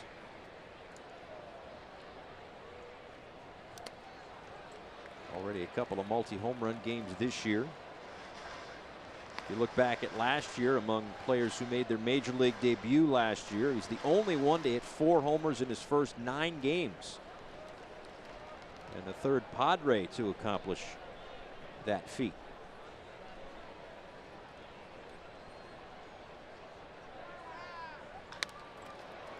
That one gets past Rojas and into left field. It scoots through the left side. The Padres have 2 on here in the 5th. Well, Villanueva, most definitely a pull hitter. We've seen it all series long. Rainey last night was the one that caught him the most. Kind of pitched him in on his hands. He wasn't able to get to good velocity on the inside part of the plate. He can get his arms extended. He likes to pull the baseball. 2nd hit of the night.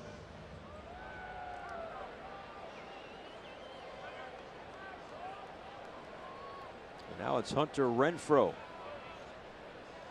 Struck out in the 1st, a single in the 3rd.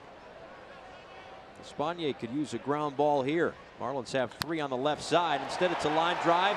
Fair ball into the corner. That's going to score Hosmer easily, and Villanueva being held at 3rd An RBI double for Renfroe. It's 5-2.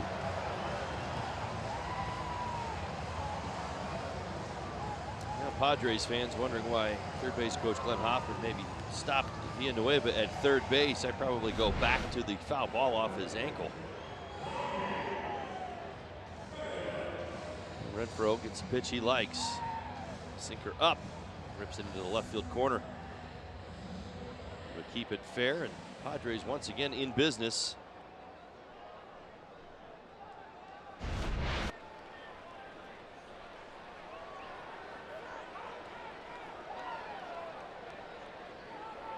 One in and two on. The infield plays about halfway for Franmil Reyes, who swings and misses 0-1.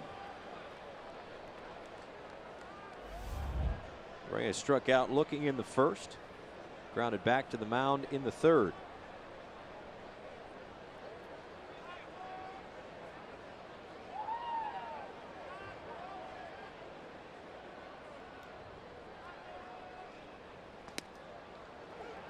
And 0-2.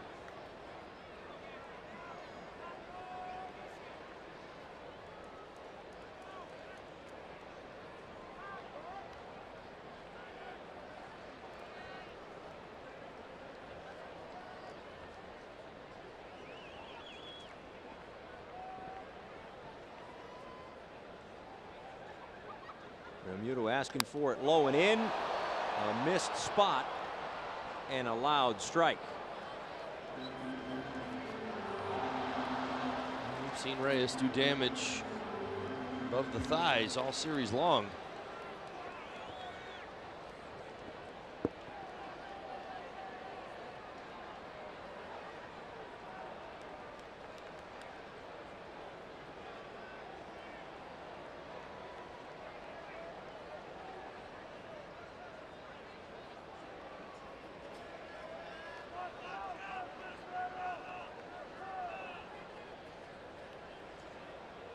Imposing frame, 6'5", 275. Fouls one off the other way, still 0-2.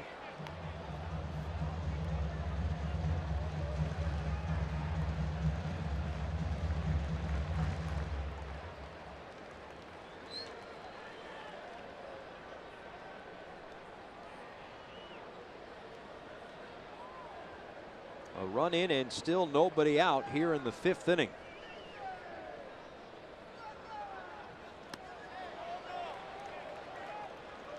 Swing, says the first base umpire DJ Rayburn.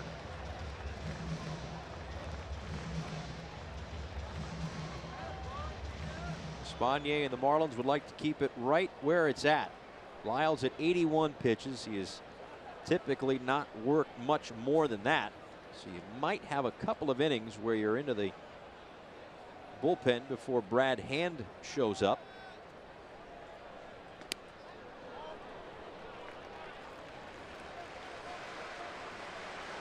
However, the bullpen has certainly been a strength of this Padres team this year.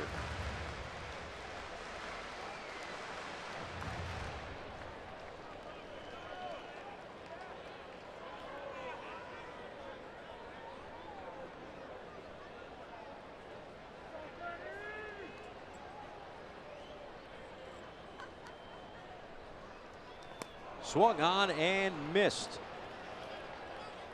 And there is one away. Nice job by Despaigne. You saw the long foul ball, but since the foul ball stayed at the bottom of the strike zone, used the curveball and the cutter, both exclusively last three pitches to finally get the strikeout. Reyes tipped his hand just a bit, kind of checking his swing on all of those pitches, the willingness to go after him. Freddie Galvis gets the intentional walk.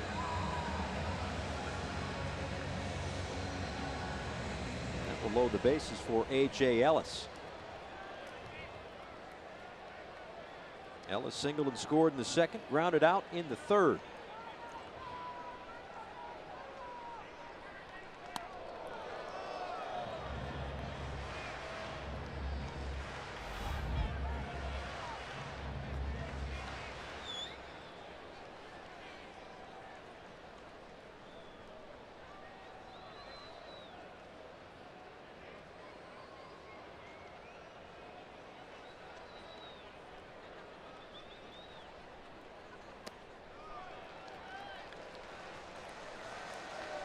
Ellis, a Marlin last year, hit .210, 5 doubles, 6 homers, 14 RBIs in 51 games last year. But a lasting impression on JT Realmuto for sure, helping to improve JT's pitch framing. Of course, there aren't many more places that JT needs improvement. Not that he needs it, but can improve. It's just such a well-rounded backstop, but certainly a credit to A.J. Ellis for helping JT improve the defense even more. Well, the oldest statesman behind the plate, oldest catcher in the game right now. Knowledge certainly that he possesses. When you see somebody like AJ kind of bouncing around, it really speaks volumes to his value to the pitching staff, not just looking at necessarily the numbers and the type of production that AJ can provide. AJ's done a very nice job late in his career, and he's been in some pretty impressive stops, including LA, the Dodgers.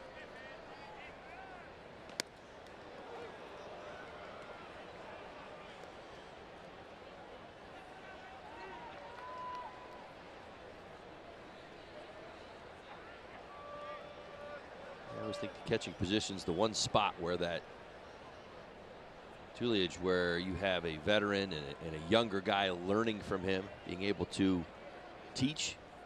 That's really the value that AJ possesses here later in his career. Continues to produce. He'll continue to work well into his 40s if he wants. A lot of people think that AJ profiles as a big league manager. See a lot of guys that are former backstops move into that managerial spot, managerial role. Of course, you're working with pitchers, so you can communicate with them in those meetings. As a position player, you know a thing or two about the offense too. Makes a ton of sense. Chop, Riddle, and unable to make the play at second base. I think he had a tough time getting it out of his glove. Villanueva is going to come in to score. It's now 6-2. Well, my goodness. The base is loaded. This would have been a ground ball double play. Riddle bobbles it. Starlin Castro kind of gets out of the way. I guess the assumption was that there's no play at second base. Starlin's kind of holding the bag right there. I'm not sure why he would duck out of the way, but JT really turned that into a bang-bang play at second. I think Starlin probably was assuming that he was going to throw across the diamond. Fielder's choice RBI. The shortstop on the assist and the second baseman.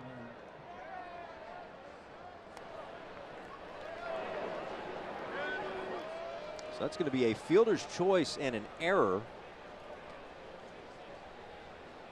And it extends the Padres' lead to 6-2.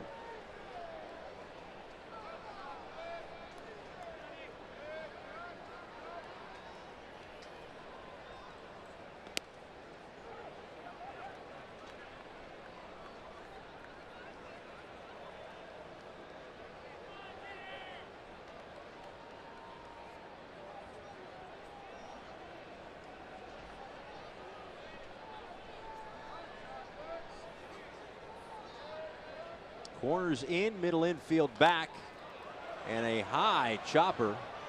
Despaigne gets the out at first. Renfroe scores, and now it's 7-2 San Diego. Kind of these little tack-on runs, boy, they can be painful. This game now 7-2, bottom 5. Well, offense trying to get in gear, but I think back to plays that are made, and you put yourself in a tough spot. You're chasing. Contact from the last two hitters. Scored 2 Padre runs.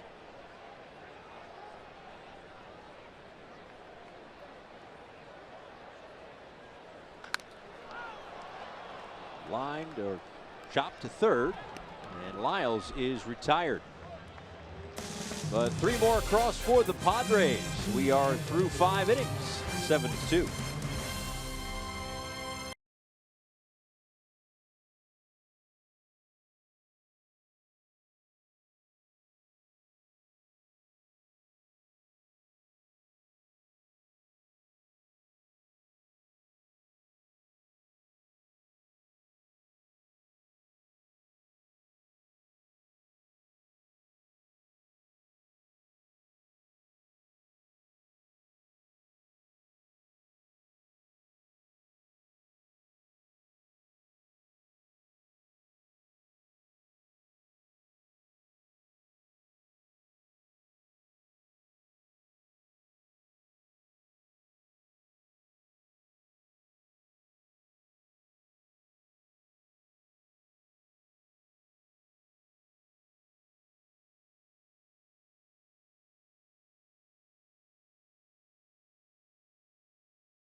San Diego. After this, it's off to Phoenix to take on the Arizona Diamondbacks for 3, and then a day off and 3 in St. Louis, Tuesday through Thursday. The game on Tuesday, the opener of that 3-game set against the Cardinals, can be seen on FS1. As far as tomorrow is concerned, Eliezer Hernandez, who has a .250 ERA over the course of this season, but he's been sharp as a starter, and Clay Buchholz will get the ball tomorrow for the Arizona Diamondbacks. How about Buchholz making only his 5th start not in a Red Sox uniform? Amazing, isn't it? Yeah, last couple of seasons have been disconnected for him as he's battled his way back from injuries. Actually, his first home start, I believe, at Chase Field. Here at Petco, Jordan Lyles, 5 innings, 6 hits, a couple of runs, 5 strikeouts, and now has a 5-run cushion to work with as we go to the top of the 6th inning. Starlin Castro, Brian Anderson, and Miguel Rojas due up for the Marlins.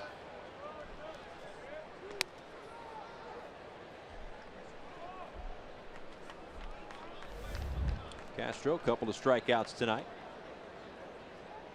2 of the 5 for the Padres starter.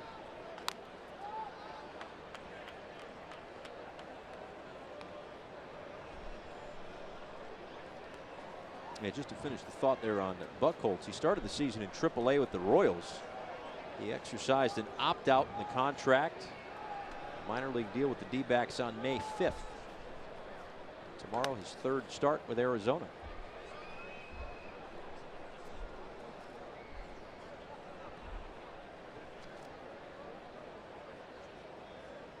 The 1-2 to Castro. This is low and away. 2 balls and 2 strikes.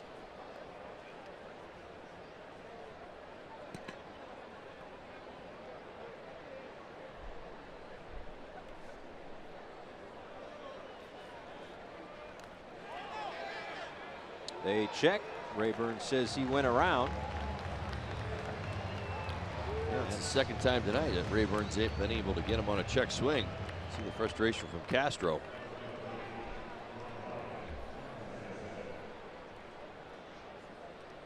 One away here in the top of the 6th inning. Start your day with First Things First. Join Chris Carter, Nick Wright, and Jenna Wolf for the best morning sports show on television. First Things First, weekdays on FS1 and streaming live on Fox Sports Go. Your morning routine just got a whole lot more fun. Here's Brian Anderson, a couple of hits tonight, both of which with 2 strikes. So he has 60 hits on the season. 26 have come with 2 strikes. Only Freddie Freeman in Atlanta, Starlin Castro, Scooter Gennett, and Odubel Herrera have more 2-strike hits in the National League. As Anderson drives one out to left field. This one will stay in the ballpark. Renfroe puts it away. 2 down.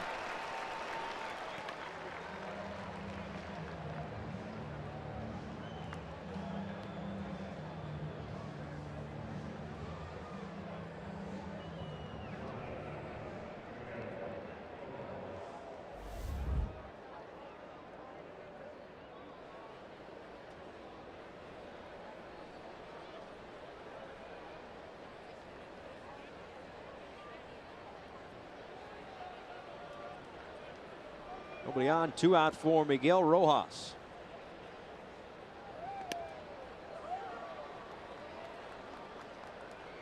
Well, we certainly saw Lyles erratic early on in this game. Felt there was some vulnerability there. Gave up the base hit to Chen back in the 2nd inning and thought the Marlins just stay with this and make a few more mistakes out over the plate. Might be able to do some damage. That has not been the case. Fielding his position and working through 6 innings. Marlins down 5 here in San Diego.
Let's take a look here at Lucas Schiraldi playing at A-ball with the Jupiter Hammerheads.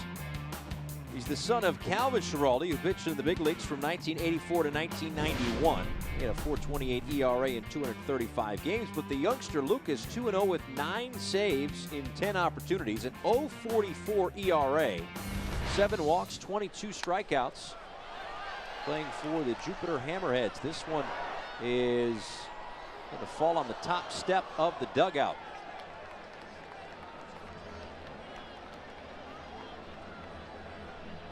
Who does he pitch for again? The Jupiter Hammerheads. Did you see his hammer? It's nasty, right over the top. I did. 12-6. That's right. Acquired him in David Phelps deal.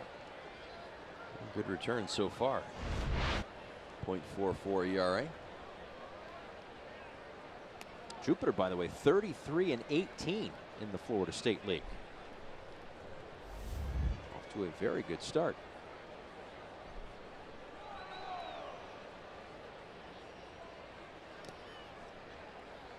One in the dirt to Perella, who is 1 for 2 tonight. Singled and scored in the first, walked in the second, and was robbed of a hit by Lewis Brinson in the 4th inning on a diving catch.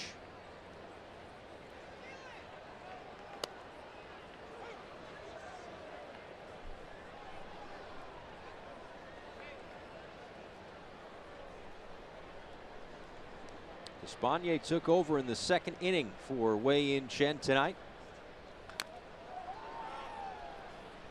He's given up 3 runs, 2 of which are earned. But at this point, just trying to save the bullpen as best he can. But the Marlins offense hasn't had much of an answer for Jordan Lyles. No, Lyles has been able to kind of lock in. I mean, that's the one thing that you were hoping he would be able to do some damage against him. I looked at a lot of the numbers. We talked about how vertical he's been. The fact that he's made mistakes. Ground ball to third base. Rojas across the diamond. That's really what, to me, this has been about. I know 7 is what they're chasing, but ultimately thinking they were going to score a few more runs against Lyles than the 2-run single from Chen, if you know what I mean.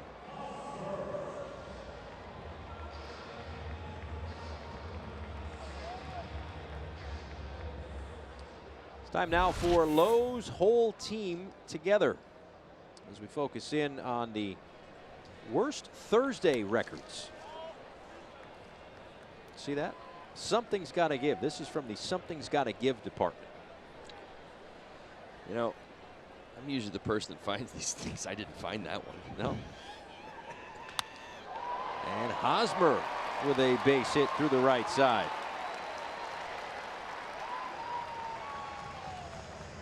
On base 3 times tonight. 2nd hit for him. Another multi-hit game. 8 hits in the series.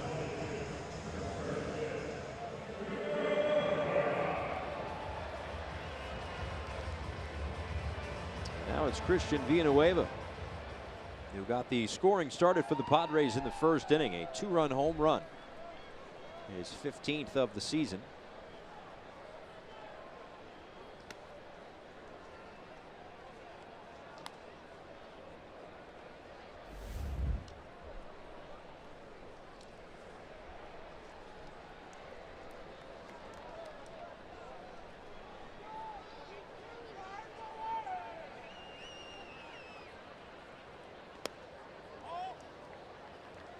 Came into today slugging .410 in the month of May. Now has 3 doubles and 7 home runs. Earlier I made the proclamation that if I had a vote, of which I do not, that I would vote for Brian Anderson for the Rookie of the Month in May. I think Villanueva is going to get a good look. Well, he certainly continues to impress. The ability to drive in runs and hit homers against lefties.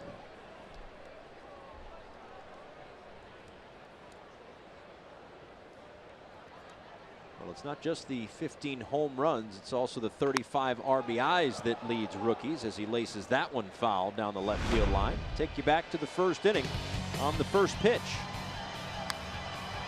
Well, we know the numbers against the lefties. My goodness.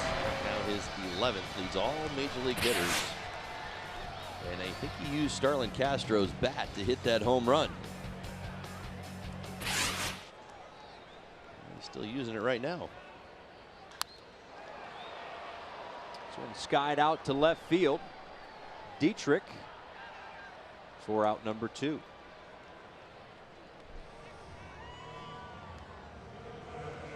FPL is proud to support our first responders in good weather and bad. See how at FPL.com.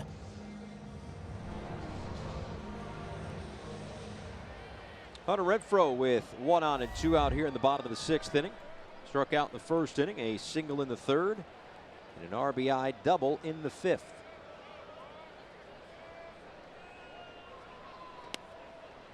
Takes a called strike from Odrisamer Despaigne. Renfroe back off the disabled list at the start of this series, had right elbow inflammation. Started the first game, did not start the last 2, but finished the game last night with the walk-off infield single to give the Padres the 3-2 victory.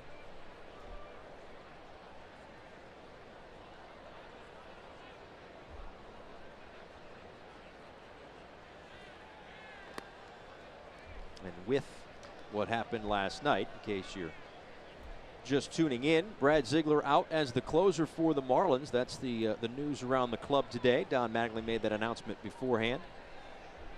Didn't mention to the media who the player would be, the pitcher to take over the 9th inning role. Of course, the Marlins have some options. Drew Steckenrider, Kyle Bearclaw, Tehran Guerrero, perhaps.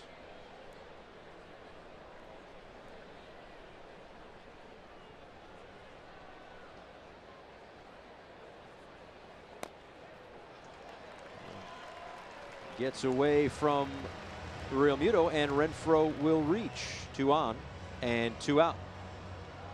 Here's Don Mattingly before the game. So who's the closer? I haven't had that discussion yet with that guy, so I'm gonna hold off on that one. So again, he joked later. He said, here's what's going to happen. I'm going to tell you guys. It's going to be on Twitter in 30 seconds. The player's going to find out that way and not from me. So that's why Don Mattingly playing it close to the vest. But can imagine that by now he has told whoever that pitcher will be that, hey, you're going to get the 9th inning in save situations. Well, there'll be some structure to it, and certainly I think it will have, obviously some fallback as you see Guerrero starting to loosen in the bullpen.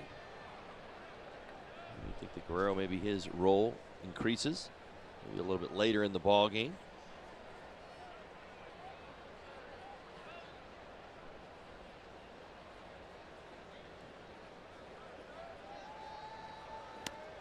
You talk about the dynamic of a bullpen, and you realize how fragile it ultimately can be if you take one out, that one key piece out. First of all, you have to figure out where you're going to reinsert it. Talking about Ziegler. Ziegler's out of the closer's role. A role that is very, very much defined at the major league level, but where's he going to pitch again? So not only do you figure out where he's going to go, does that slot everybody up? And if it doesn't, how do you restructure your bullpen? Where's Adam Conley fit into all this? Or Guerrero? Despaigne gets a called strike 3 of Reyes to strand a couple. We're through 6 here in San Diego. Padres up by 5.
Paul Severino, Todd Hollinsworth, Jessica Blaylock with you. A 7-2 deficit for the Marlins as Travis Jankowski takes over in right field.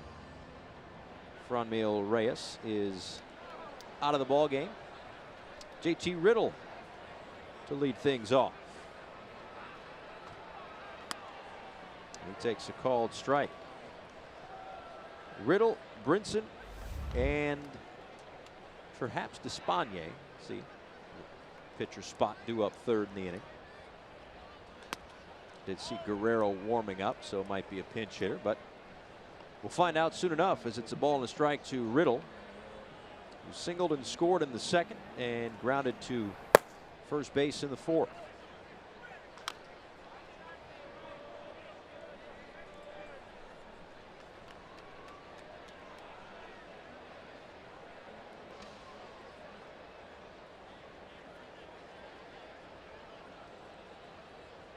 .93 pitches to this point for Jordan Lyles. He's been very effective.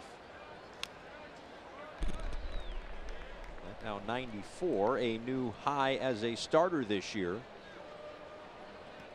As I mentioned, hasn't gone past 100. You're right. A lot of the stress that was probably felt a little earlier in the ballgame, he's not feeling any longer with the 5-run lead.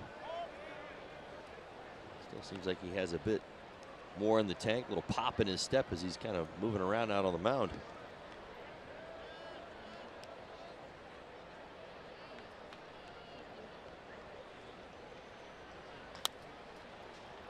Grounded to second, Perella for the first out.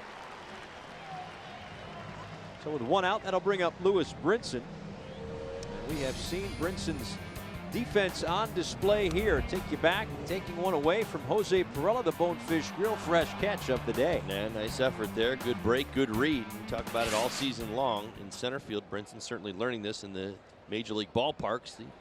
How the ball sounds off the bat, not just what you see. You continue to see him make shoestring catches and catches where he's covering a lot of ground, but that break has been so much better over the last few weeks.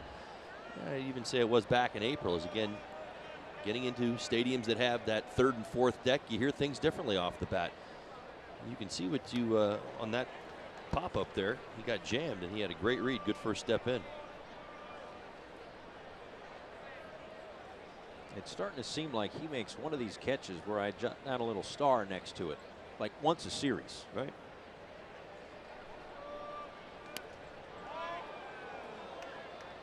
Just off the edge, the ball and 2 strikes.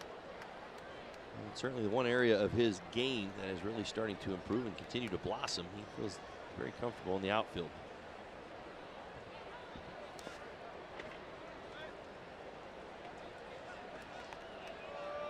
And again, it's well documented. There have been struggles at the plate for Brinson, but the thing about it is you can still impact the game on defense.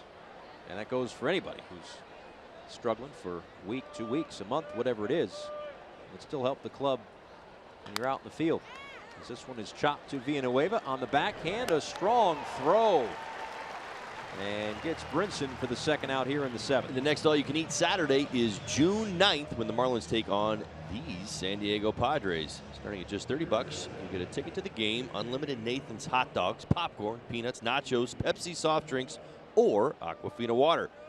Purchase your tickets for all-you-can-eat Saturdays at marlins.com/AYCE. The teal hat, the old Florida uni. See something similar to that in about a week and a half. Teal is back.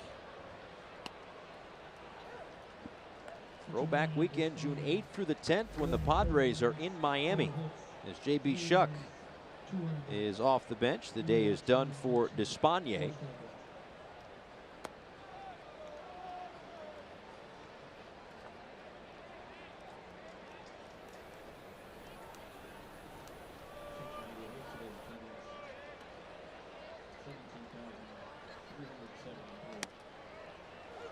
Called strike 2 to J.B. Shuck.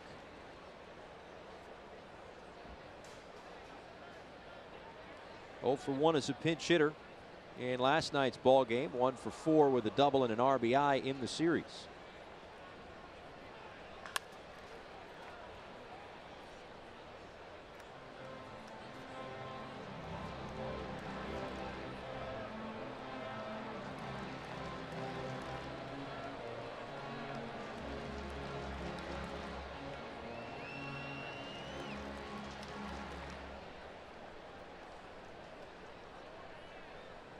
signs point to Teheran Guerrero coming in to pitch the 8th inning. We'll find out after the break as Shuck is retired. 7th inning stretch time here at Petco Park, 7-2 San Diego.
Veterans. Welcome back. Bottom of the 7th inning. Maybe a hashtag on that picture that gets posted at some point in time.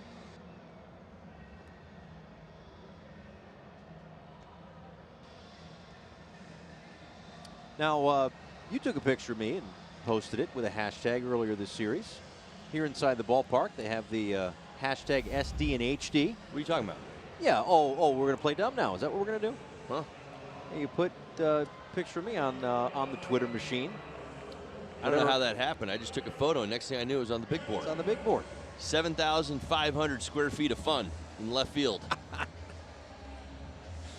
You got center space. Yeah, I did. Appreciate that. That's prime real estate right there. It was. That's what I was hoping for, was that you wouldn't be like, you know, because it's kind of on a little bit of a roll. And right.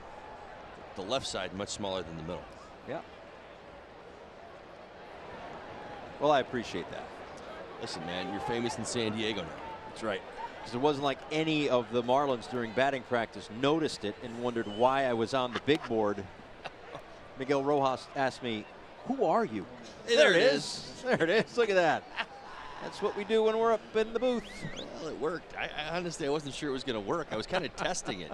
A little beta test there to see if it worked. That stupid grin of mine, similar to the other one that you put up of me eating in the food room. I was having a nice salad. It's like, listen, it's just like a small example of rookie hazing. It's how it works. You've got to have a little bit. I mean, I went through it. I endured it forever, and you're the rookie. Now we love you. Everybody here loves you to death, but you know, let's be honest. You've got to endure, and you've been very good about this. Right. Is that little bit of rookie hazing. Yeah, that's all well and good, but like I said the other night, it's clear I will embarrass myself. I know, but you get to be on the big board. And honestly, it wasn't so much as for you as it was for the players, actually. I was hoping that, you know, during the course of batting practice, which is exactly what happened, you people would look up and say, "Isn't that our great play-by-play guy, the new guy, the rookie?" And they were like, "Yeah, there he is. There he is. SD and HD works." That's right. There's that dope again. His ugly mug pops up everywhere. At least you didn't bring your guitar to batting practice. That's true, yeah. I try not to. It's already caused enough trouble.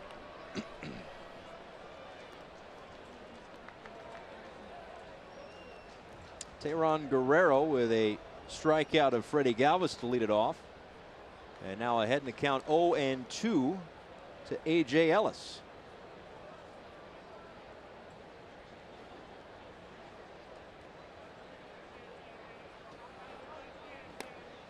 A good spot to get Guerrero some work. Remember a little bit earlier in this series, Guerrero had 1 to forget. Didn't record an out. A couple of hits, a couple of walks, 3 earned runs.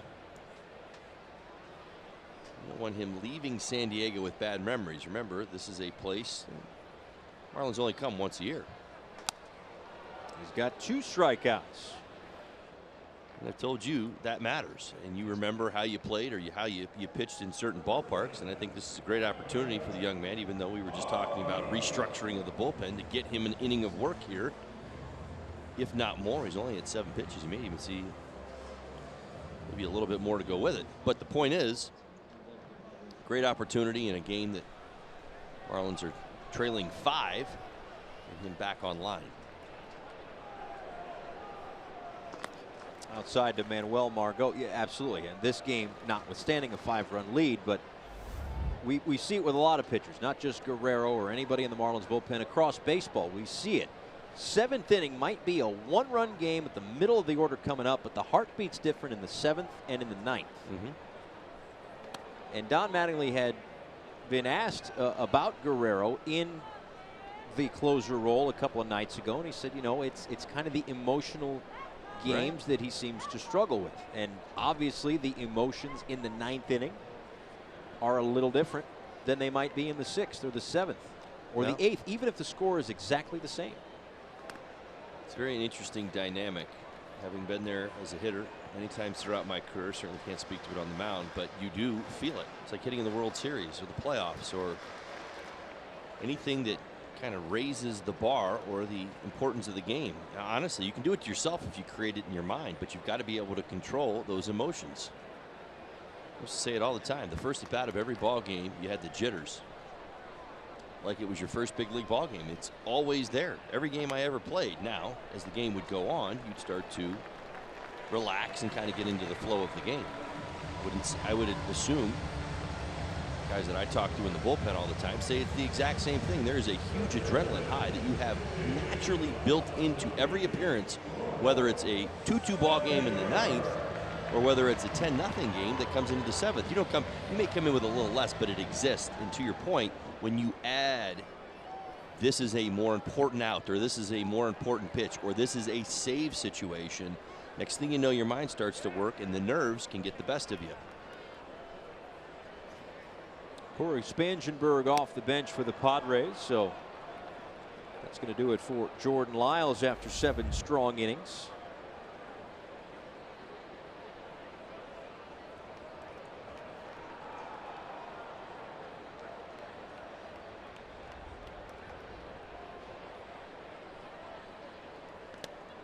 Well, even for a hitter, you know, it could be, let's say it's 3-2 in the 7th or 3-2 in the 8th. 3-2 in the 9th, it's different. Oh, yeah. Completely different game.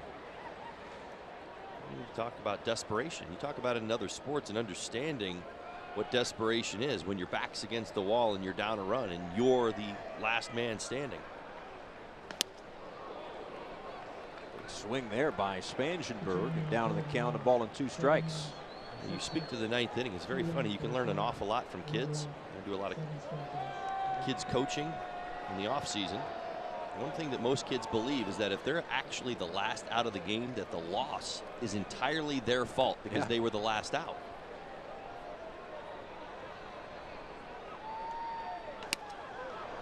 Swung on and missed. A nice inning of work for Guerrero as he gets 3 strikeouts. And we go to the 8th inning here in San Diego, 7-2.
7-2 deficit for the Marlins.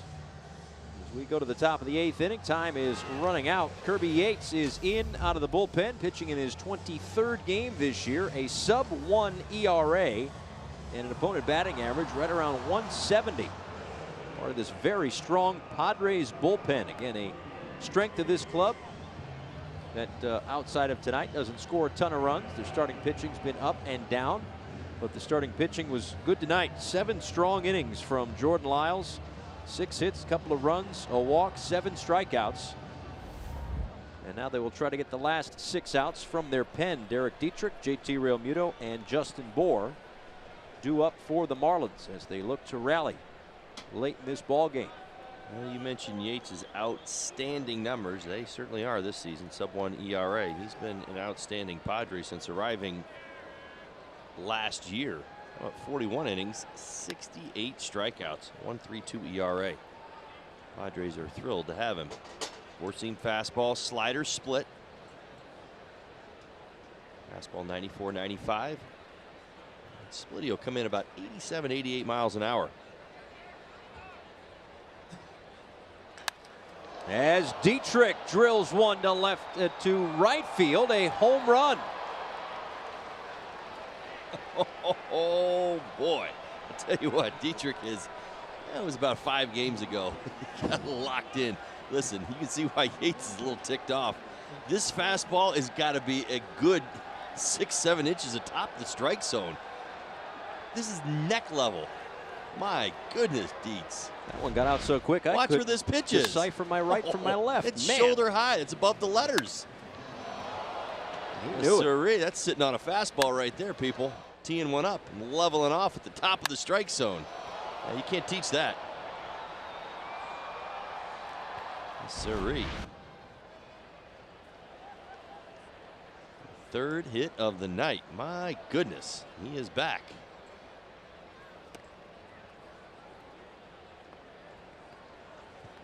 .107 off the bat.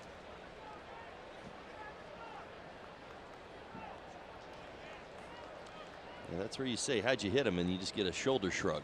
Don't know. Just get on it.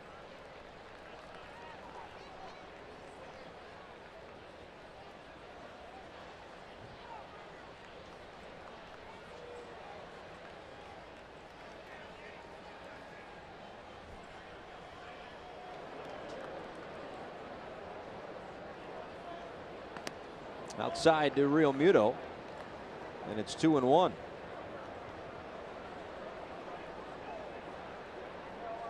Nick Whitgren up.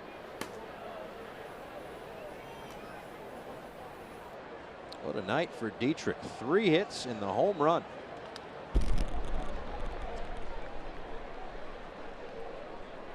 Dietrich's 3rd 3-hit game of the year. You know who's happy? You don't even go there. You're not going there, are you? Where are you going? Him. He's happy. Dietrich's happy? Dietrich's happy. You're not dropping a Kevin bomb on me, are you? You're thinking about it. There it is. Well, we might as well get it out there. Derek's imaginary friend Kevin is thrilled.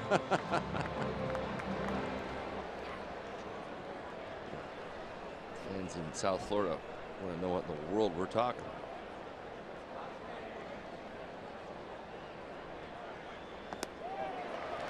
Realmuto strikes out. MLB at Bat is your #1 app for Marlins baseball. Customize your experience to catch every moment this season. Marlins home screen icons and features such as MLB.tv, Game of the Day, pitch tracking, in-game highlights, live radio broadcast, stat, news, and more. Download MLB at Bat today.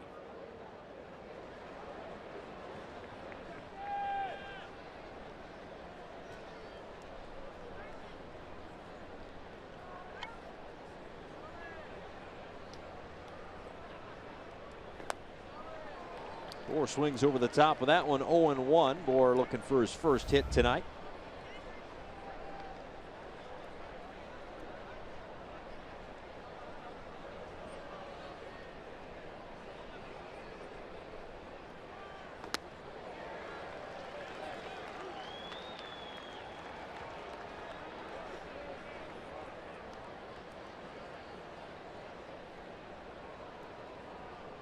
For the Padres bullpen, just the 34th run allowed in the month of May.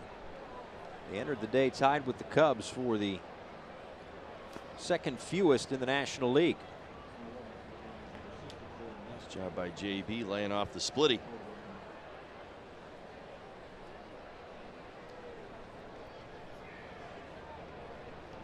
Speaking of the Cubs, taking on the New York Mets earlier tonight. They beat New York 5-1.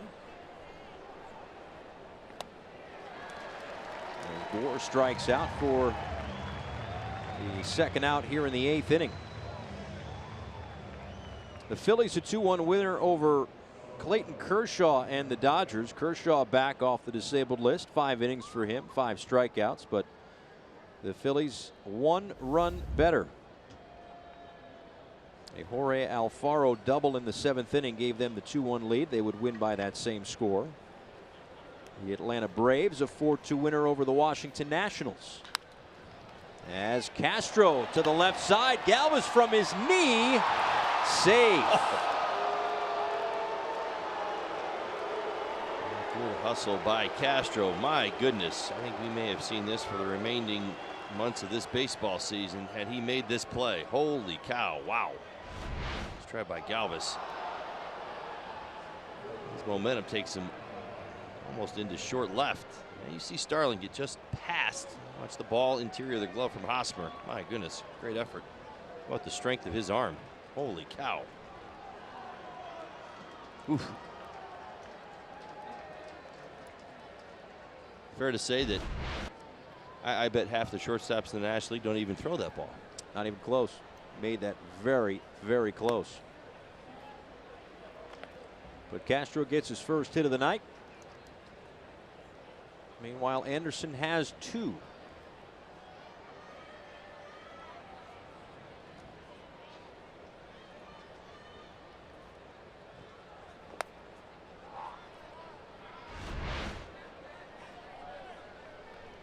One more look at the play in the hole.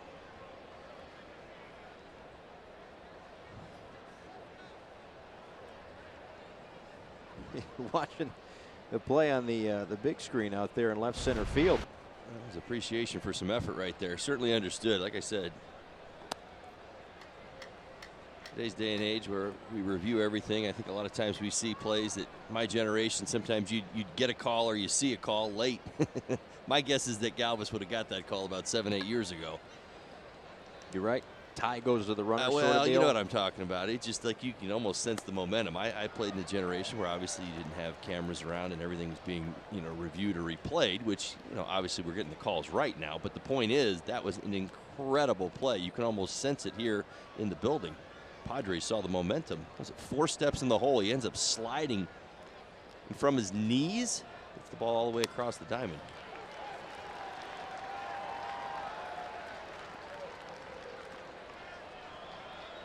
Galvis has played in every game this year.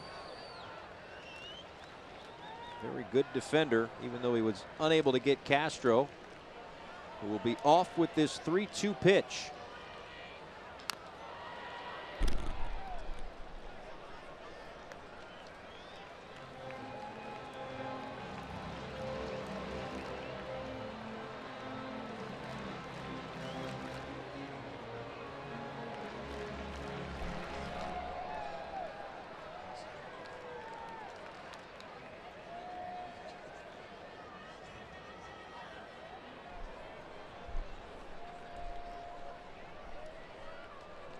Again, a 3-2 pitch to Anderson, and again fouled off.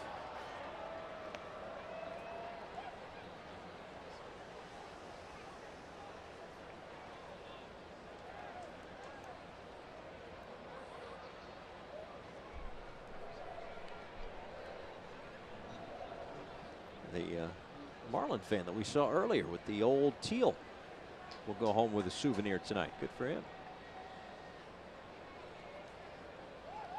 Another payoff pitch to Anderson. This one sent down the right field line, slicing into the seats. They'll do it again.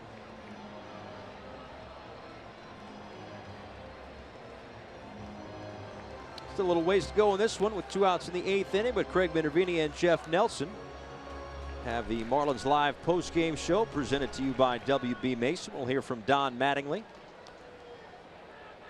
So we will be out of here quickly, heading to Arizona for a 3-game series against the Diamondbacks.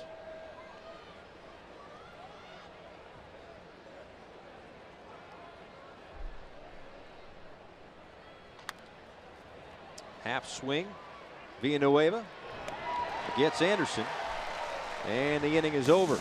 But the Marlins get one back on the home run by Dietrich, 7-3.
Marlins baseball on Fox Sports Florida is brought to you by Southwest. Transparency, low fares, nothing to hide. By Sylvester Comprehensive Cancer Center, in pursuit of your cure.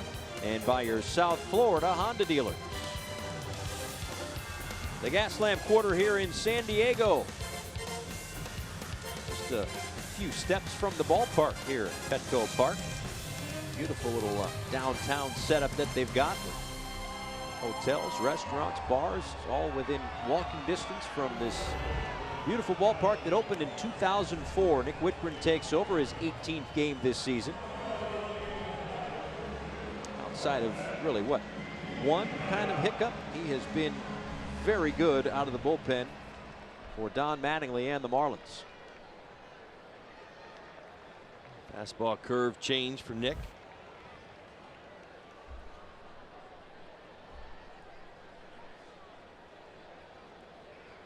An inning and 2/3 from Wei-Yin Chen. Lifted in the second inning, then 4 1/3 from Adrisamir Despaigne. 1 inning of work for Tayron Guerrero, got 3 strikeouts, and now Whitgren in to pitch the 8th. Jose Perella, Eric Hosmer, Christian Villanueva.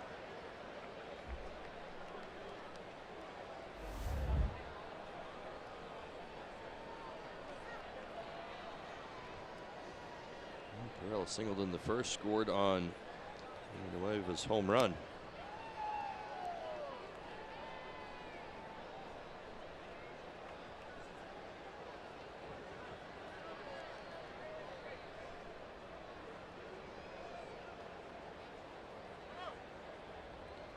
Padres out to an early 2-0 lead in this one. Villanueva the home run in the first inning. They scored 2 more in the second on an Eric Hosmer 2 RBI single. Perella lines one into left field. Dietrich cuts it off.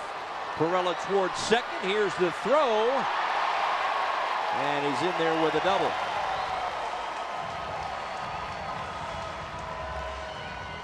Oh my goodness, good effort all the way around. Hard hit ball by Perella in the hole. Rocketing into the corner. Dietrich does a fantastic job of cutting this off. I thought that was ticketed for the wall. Pop up and throw. Not able to get as much on it as he would like. That ball kind of stays down on that bounce after the throw. Maybe has a play at second base. Checked up just a little bit as Perella hustling all the way out of the box. Starts the 8th off with a double. Is 15 doubles this year for Perella. 2 behind this man, Eric Hosmer, who had that 2 RBI single in the 2nd, walked and scored in the 3-run 5th, and added another base hit in the 6th inning.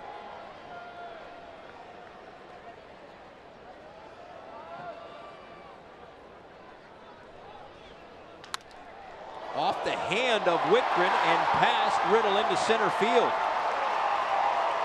Perella scores as the eyes of the Marlins bench go to Whitgren. He says he's all right.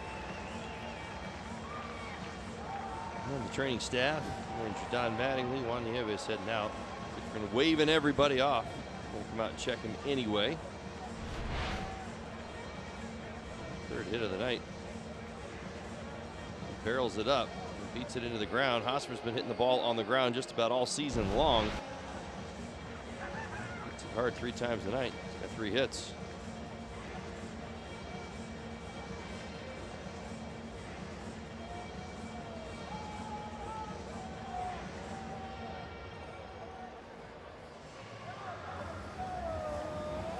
Let him throw a couple of warm-up tosses just to be sure, but it looks like he's going to stay in the ball game.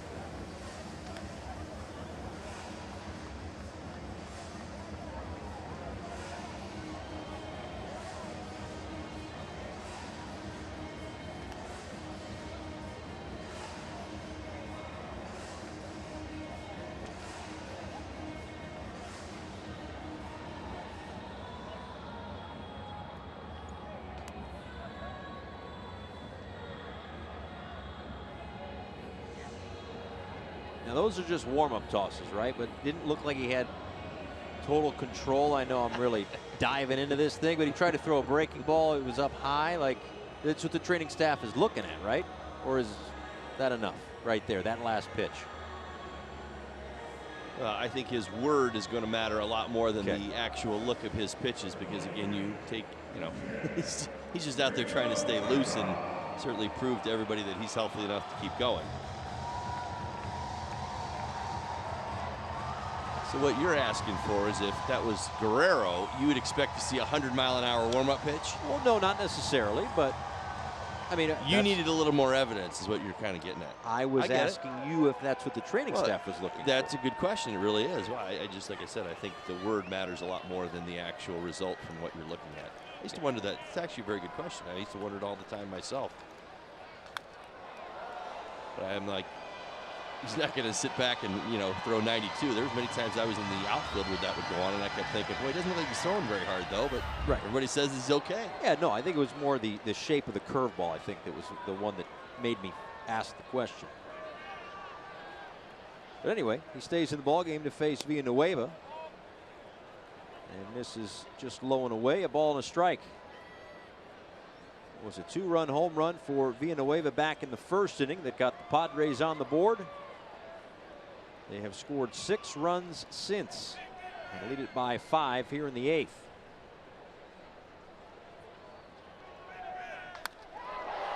And now lifted out to right field. Anderson will have room, a step in front of the track for the first out.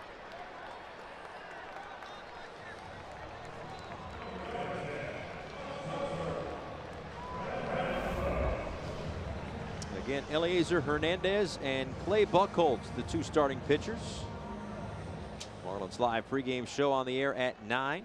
First pitch a little after 9:30 Eastern time. First of 3 in Arizona.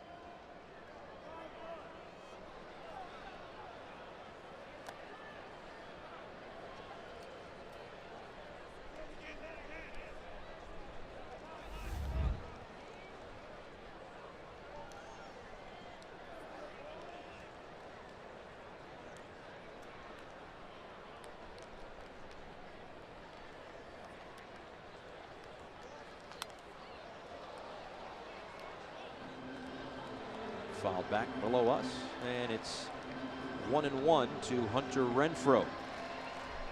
Struck out in the first, a single in the third, an RBI double, and scored a run in the fifth, and walked in the sixth inning.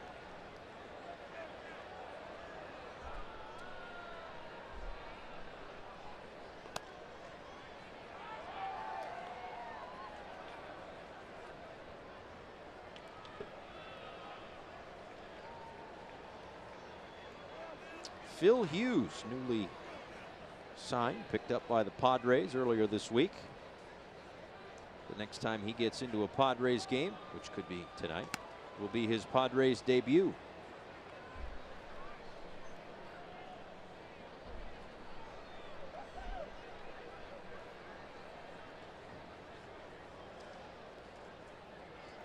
Marlins won the opener this series on Monday afternoon on Memorial Day. The Padres have won the last three, as this one is popped up but into the seats. Still 2-2. It's been a series of streaks. Last year there were 6 matchups between these two clubs. Padres won the first. Marlins won the last 5 and the first one. So they had won 6 in a row. And if the score holds, the Padres will have answered back with 3 consecutive wins. 3-2.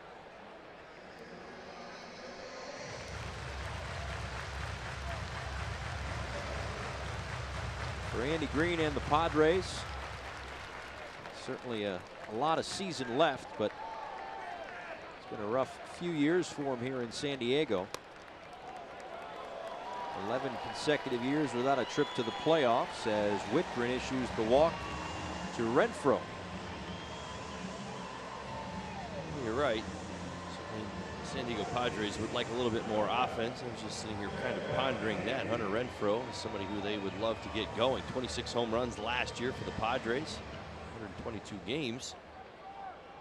He got 2 home runs on the season with 10 RBIs. Only played in 20 games, though. He's fresh off the disabled list.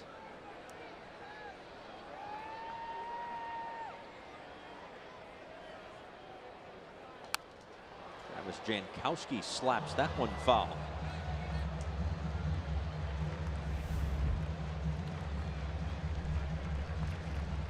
Jankowski took over for defensive purposes earlier in this ball game for Franmil Reyes, who struck out 3 times tonight.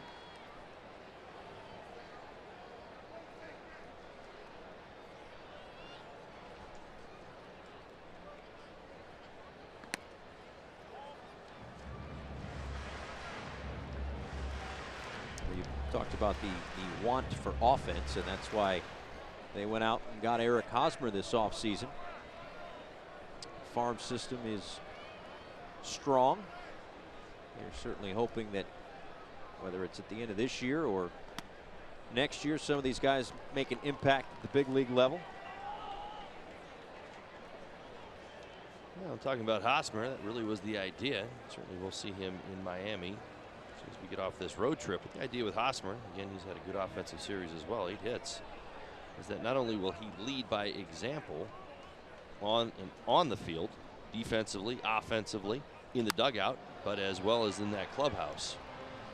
It seems to be a very common move with teams as they continue to rebuild. You know, that player that kind of validates the process.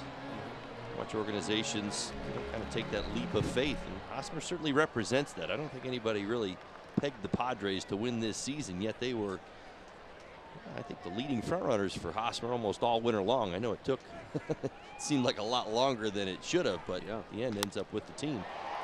DeBoer caught that one on a hop. It's bobbled over at second by Riddle, so they only get the 1 out. And now first and third. Well, it would have been a tough turn either way. Justin Bour does a nice job. A little misread there. He's got to hold up with the short hop. Will trying to be quick. Really trying to be quick because Jankowski's speed.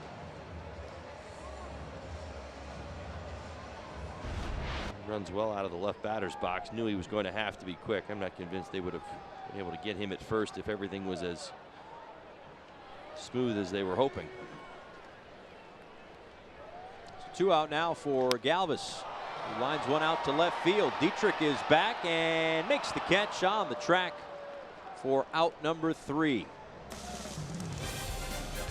We head to the 9th inning with the Marlins down a handful.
Eight to 3. It is time now for your Florida Lottery in-game jackpot, the home road differential in terms of time of game this season.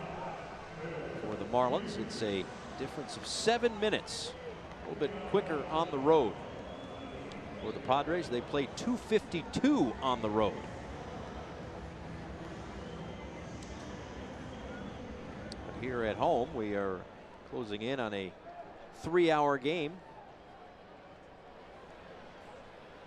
First pitch tonight was at 6:10 local time. It is now 5:09 local time. Miguel Rojas to lead it off against Phil Hughes, making his Padres debut. His Florida Lottery call to the bullpen.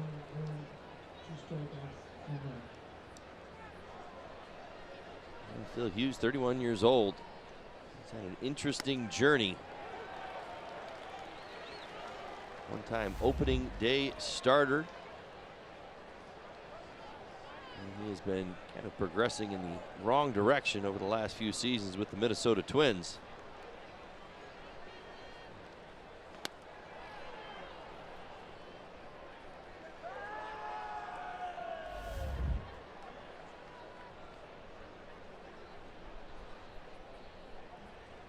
Rojas, Riddle, Brinson against Hughes here in the 9th inning.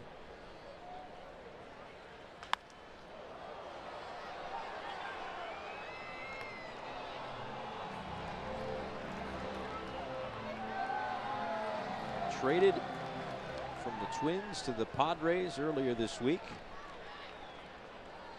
I'm going to try this one here for Janigson Villalobos. Well done. Rojas grounds to Galvis. One away. Well, even if it's not, I'm going to take your word for it. Thanks. Just got to sell it. I'm on your team. You know what I mean? Just try to I'm sell with it. you.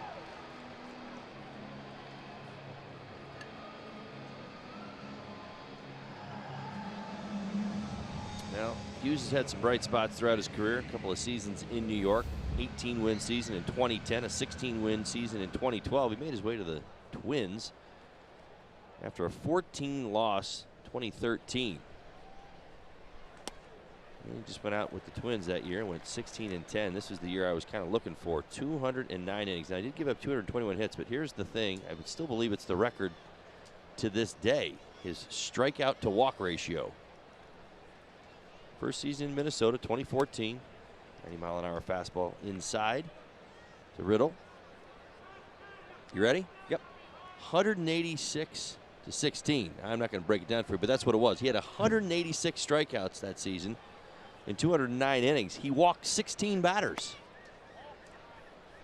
absolutely amazing. I believe it's to this day the record for strikeout to walk ratio. Should do some quick math on that.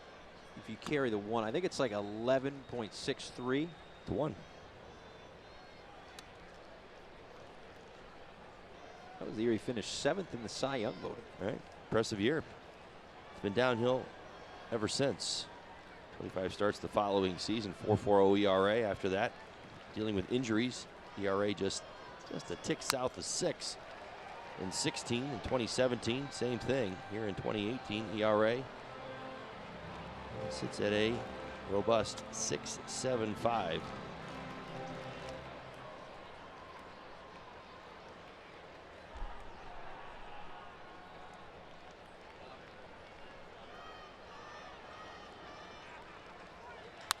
Line drive, base hit for Riddle.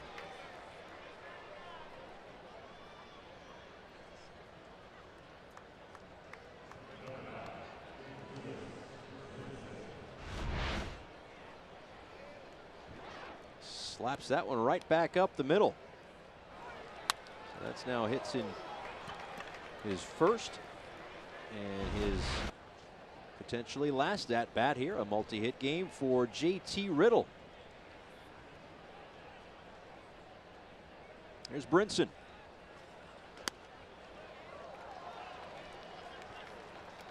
Well, I was right. We've done some research and we've concluded that it is the modern day record, right? Strikeouts to walk, 11.63. He did it. Although I don't think he's got any shot at catching the all-time record. Candy Cummings, apparently in 1875, was dealing. You ready? Strikeout to walk ratio of 20.5 to 1. Good luck. Through 416 innings that year. My goodness.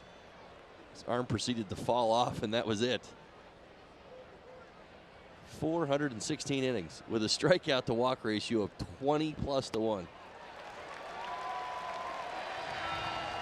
Brinson's down for the second out here in the 9th.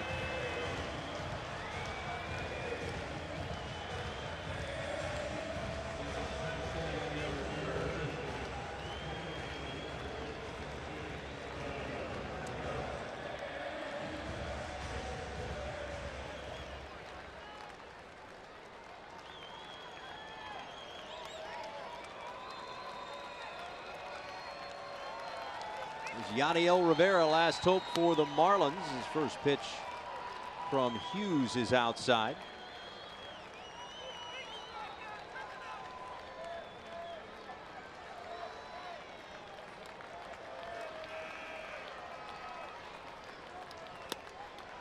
And now 2 balls and no strikes. Yeah, Hughes originally a first-round pick, 23rd overall by the Yankees back in 2004. That was the same year that Justin Verlander went number 2 to the Tigers.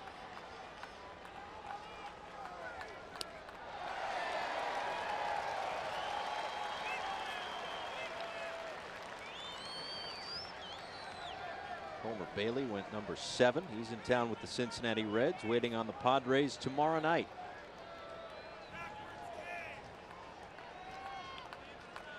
The 2-1 pitch. Which is the bottom of the zone, 2-2. The Marlins down to their last strike.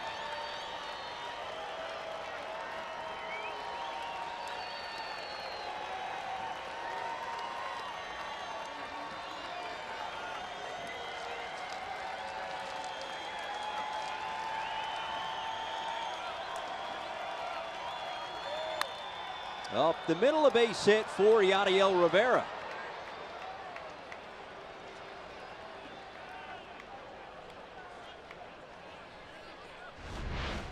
Well, nice job picking up his 5th pinch hit of the season.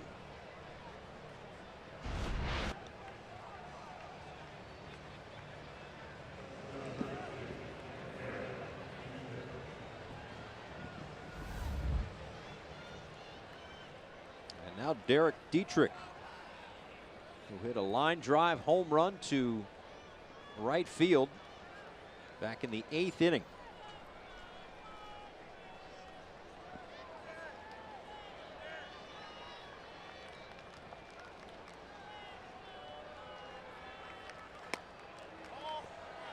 the inside edge, 1-0.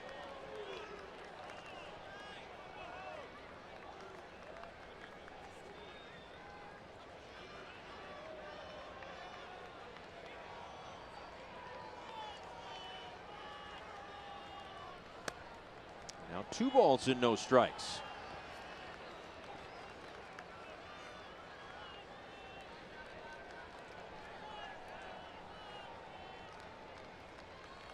Well, if the Marlins can keep the line moving, this is the right spot in the order. But they are down to their last out. That one gets away. As Riddle moves to third and Rivera to second. 3-0 to Dietrich.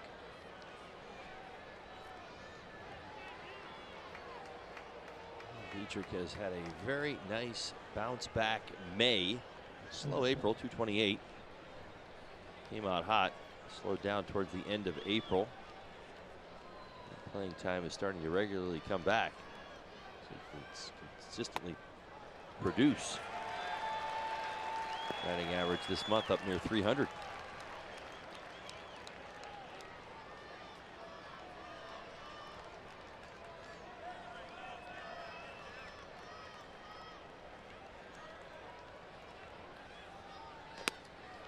And that's ball 4. They are loaded for JT Realmuto. And that might do it for the Padres' debut for Phil Hughes.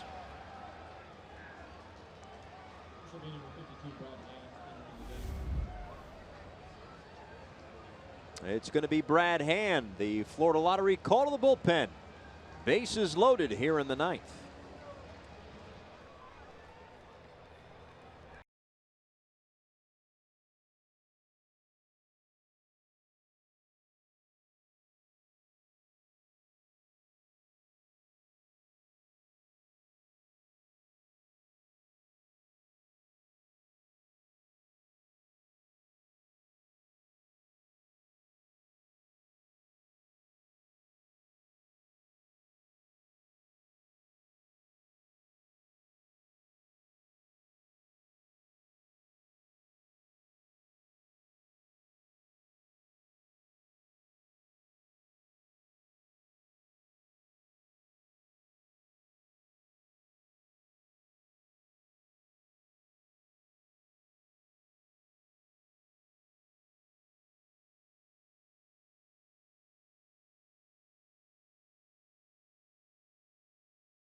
Back here in San Diego, the Marlins making things interesting here. Down by 5, yes, but the bases are loaded, and JT Realmuto is coming to the plate. And he's going to face Brad Hand, whom he is 1 for 6 off of, with a walk and 3 strikeouts. Hand 26th game this season, 16 of 18 in save opportunities, and 10 saves in May is the best in the National League. Yeah, how about his May ERA of .63?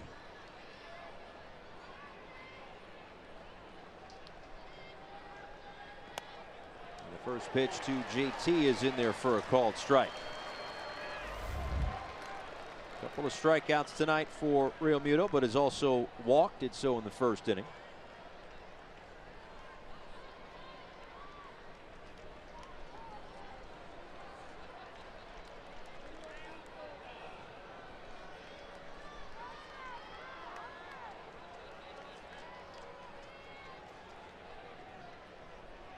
Brad Hand, four-seam fastball, sinker, slider, occasional curveball.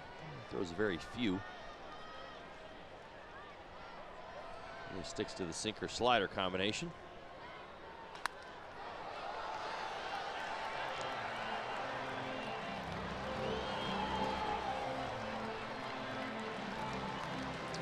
down to their last strike.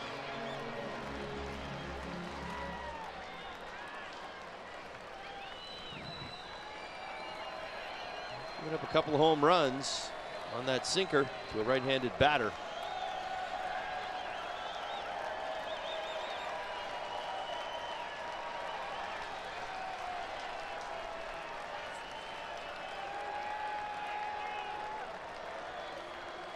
And the 0-2 pitch. Swung on and missed, strike 3. Padres win this one 8-3. They take 3 of 4 from the Marlins. And we have still much more to come here from San Diego, as the Padres are victorious in this one. Again, 8-3 your final score. Marlins Live post-game show is coming up after the break with Craig Minervini and Jeff Nelson live from the field here at Petco. Stick around.